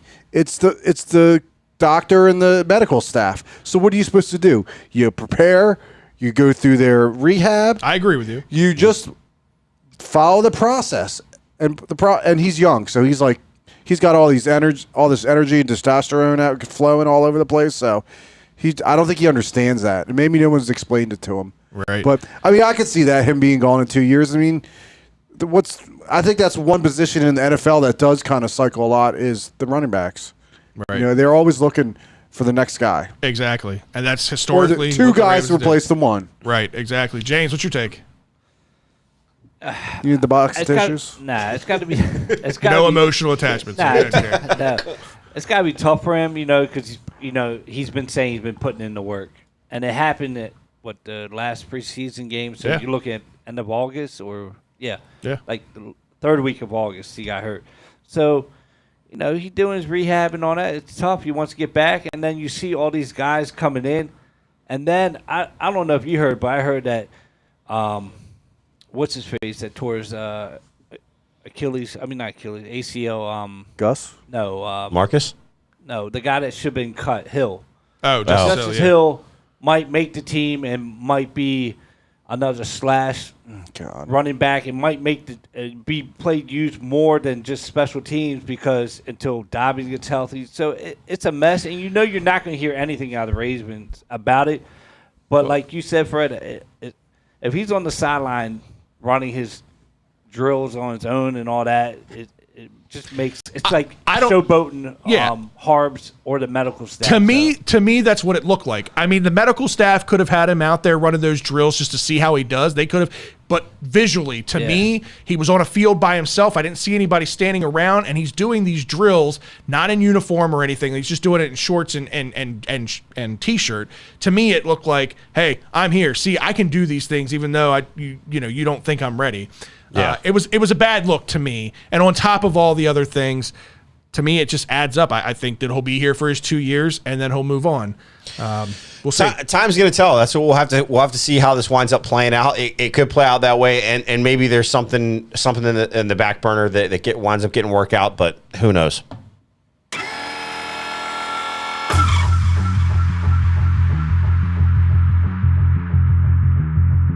No rules. No boundaries. 2 topics. 30 seconds each. It's time for the 2-minute warning. All right, fellas, it's time for the 2-minute warning. All right. James over there on the 1s and 2s standing up. It's the weirdest thing, having to look up to James in this show. All right, you're reading them out. Joe's asking the questions. He's saying, Jesus Christ, this is a shit show. Joe's asking the questions. You told me to ask the questions. He's hitting the button for us. All right, I got you. Go So ahead. you don't do anything. All right, here we go. The big MLB trade deadline move was today when 23-year-old Juan Soto go from the Nationals to the Padres for 4 prospects. A similar deal happened 4 years ago with Manny Machado and the Padres. Padres. How do you feel about that Machado deal now?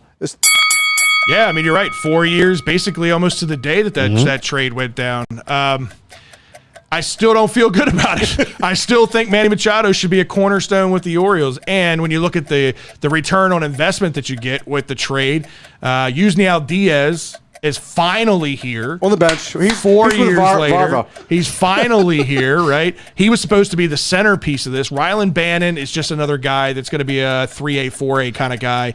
Dean Kramer has come on pretty nice this year, but... Yeah, but outside of that, I mean, Zach Pop and Valera never really kind of Pop's evolved. in Miami, I No, think. he's the Blue Jays. Pop, you want to get rid of him. You release it. It just doesn't make sense. Diaz finally getting up here 4 years later. Clearly, the Padres worked out on this side of this deal. Yeah. It's very clear to us. But this was also a deal when Duquette was walking out the door. So just going to leave it there. All right, and number 2. This sounds like a loaded question for me. Fred, you have Ravens tickets, season tickets. Scott, you have Oriole tickets. Is Baltimore a football town or a baseball town? Not sure where this question came from, by the way. I think it was Drew. Probably Drew. I'm going to answer it as a realist about Baltimore fans. We are a what have you done for me lately town. It's not a baseball town. It's not a football town. It's, hey, whatever product's winning, I'm going to get behind and I'm going to support. And that goes to show in the audience support. Yeah, I think for me, the way that I would answer that question is very similar, right? Where are we at in history? Because if we're talking in the 80s, even into the 90s with Cal and everything, even when we weren't there, it was a Baltimore, it was a baseball town.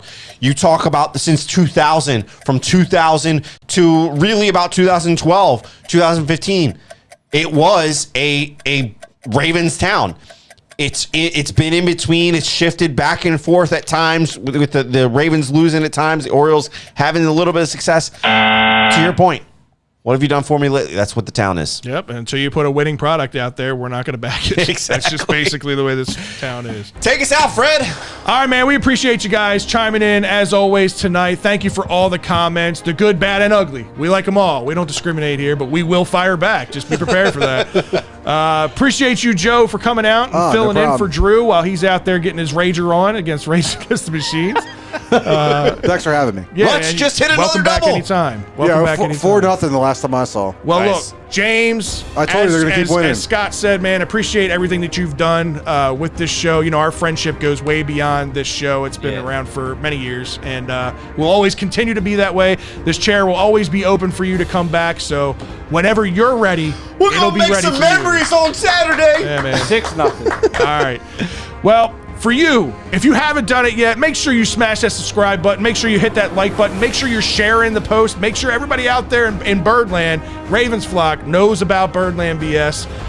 If you want, follow me on Twitter at FredBLBS. You can follow Scott at ScottBLBS. You can follow James at JamesBond2032. Be a pen pal. Now he's not going to be a part of the show. Now you can send him messages on Twitter.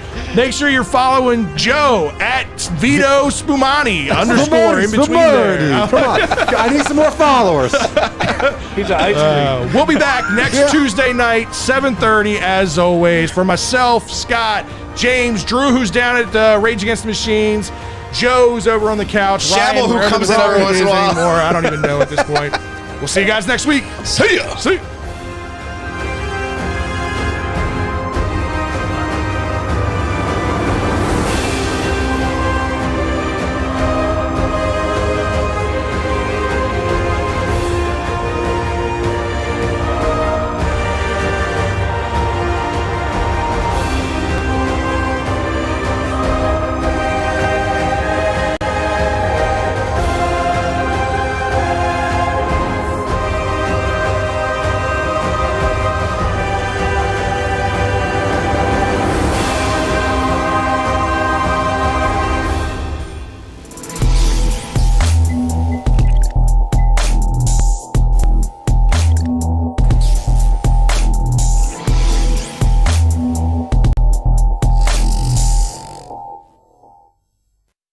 It's last call for alcohol. It's time for the after party. Woo!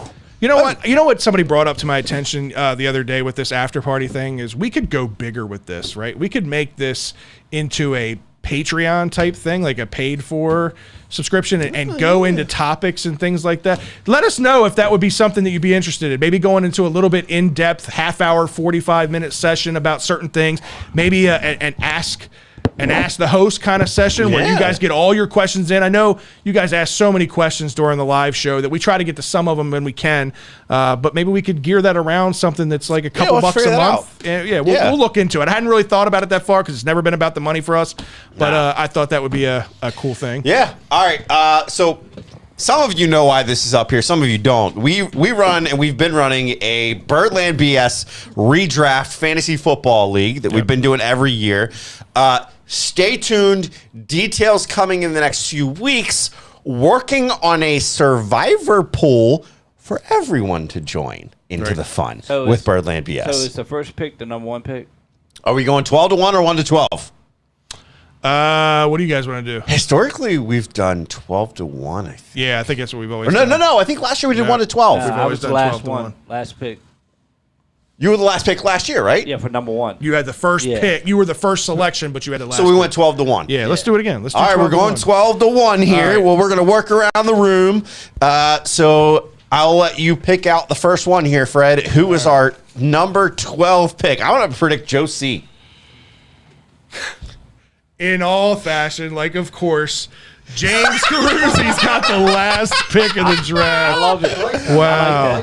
That is I hilarious. didn't like it. I want Are you writing this down? Yeah, he's got it in his notes on his phone. Here, I'll shake it up for you. All right, You go get ahead. a pick. All right, let's see. Next pick is With the 11th Brian. pick, Pigeon. PJ.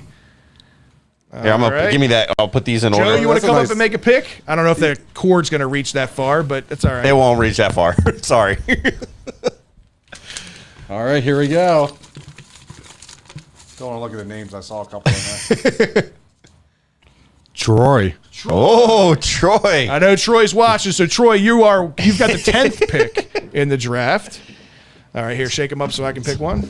Oh, we want to let James, you James wanna pick pick one? one? Oh, yeah, let's let Okay. James pick one. Yeah, James, I come can on. go mobile. Yeah, you can't go. He can go mobile. All right, James. Get it on James. So put it on James. It's a little too cheap to get me a headset like that. James, put it in there. There you go. Joe C. Carlozo with the 9th pick in the draft. All right, I'll shake it up for you. All right. Here we go. Shaking it up, shaking it up.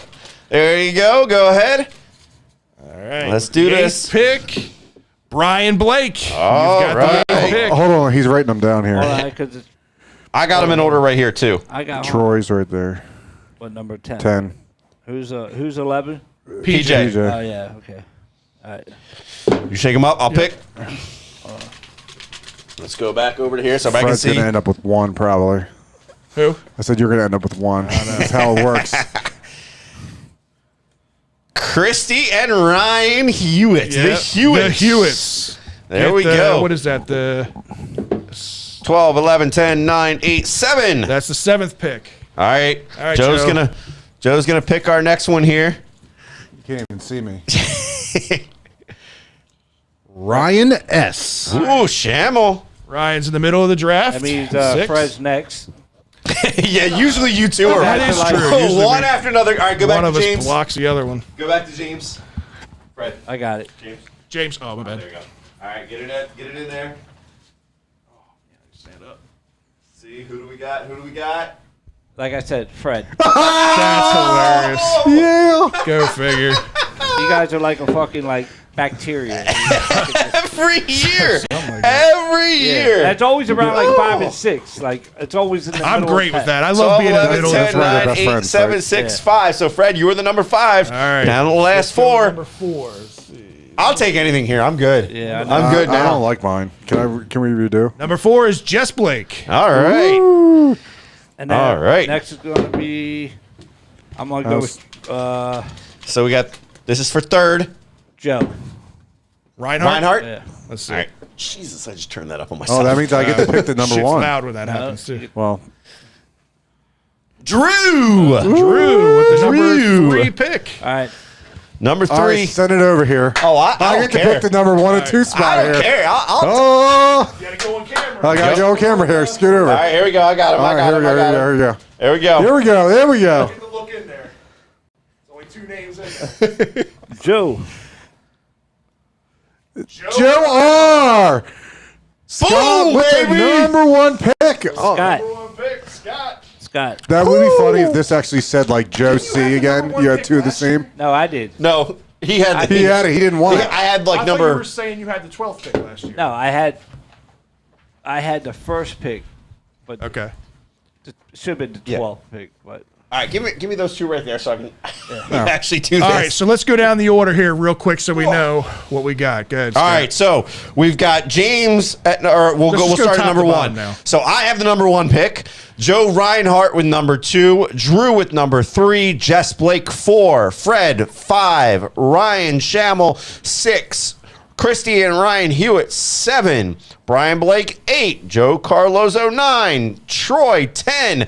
PJ 11 and Mr. James Carusi rounding out the bunch with number 12. I like it. Here, take a picture of that. I will that's take on it there. and voila. There we go. Appreciate it. And you are the reigning champion of this league, correct? No, that's the other league. I came in 2nd in this league. Who is the reigning champion in It's this Joe. league? It's Reinhardt. That's Yeah. right. That's No, right. Yeah. You won it the Reinhardt, first yeah. time. Yeah, I won 2 out of 3 years. Yeah. Somehow. Yeah. And then Ryan, Redhead Ryan won. and Redhead then Joe. Ryan run in between mine. Yeah. I think. I don't know. Now I'm in so many goddamn fantasy leagues anymore. I can't keep them straight. I don't even know. No, I think you went back to back. Then Ryan. Then he won again, and then this is the 5th. No. Reinhardt won it after Ryan. Yeah.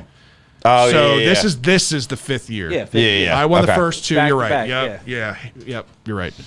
But you're bragging about it. You know, Yeah. Back to back. Sounds right. Sounds like something I would do. Ryan says, "Great, Fred and I'll be fucking with each other's picks and forget to win." Yeah. That's what happens. I got cheek bump. Oh man, oh man, Draft my Terps. this is gonna be fun. It's fun every year. Again, stay tuned. How 'cause many this- leagues do y'all do? So we have 2 Birdland leagues. We have the redraft league and we have a dynasty league that we just started last year, which was my first venture in Oh, dynasty. God. That's where you won. I knew you won one of them. Okay, so you won the dynasty league. Colt McCoy. I will care. say, hands down, if I don't you're care. in fantasy football, if you're a fantasy football person and you're not doing a dynasty league, something's wrong. Like there's just It's fun. It's a whole nother layer to it. It's a lot. It's just a lot more thinking and a lot more strategy involved. Short with term it. and long term.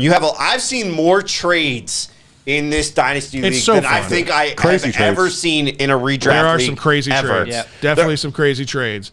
Yeah. Don't trade with a funeral director. That's rule number one. That would be Fred. Well, just remember. Well, I guess he's not in the dynasty league, but Reinhardt winning. I mean, he was the one that you sleeped over the year 2 years ago.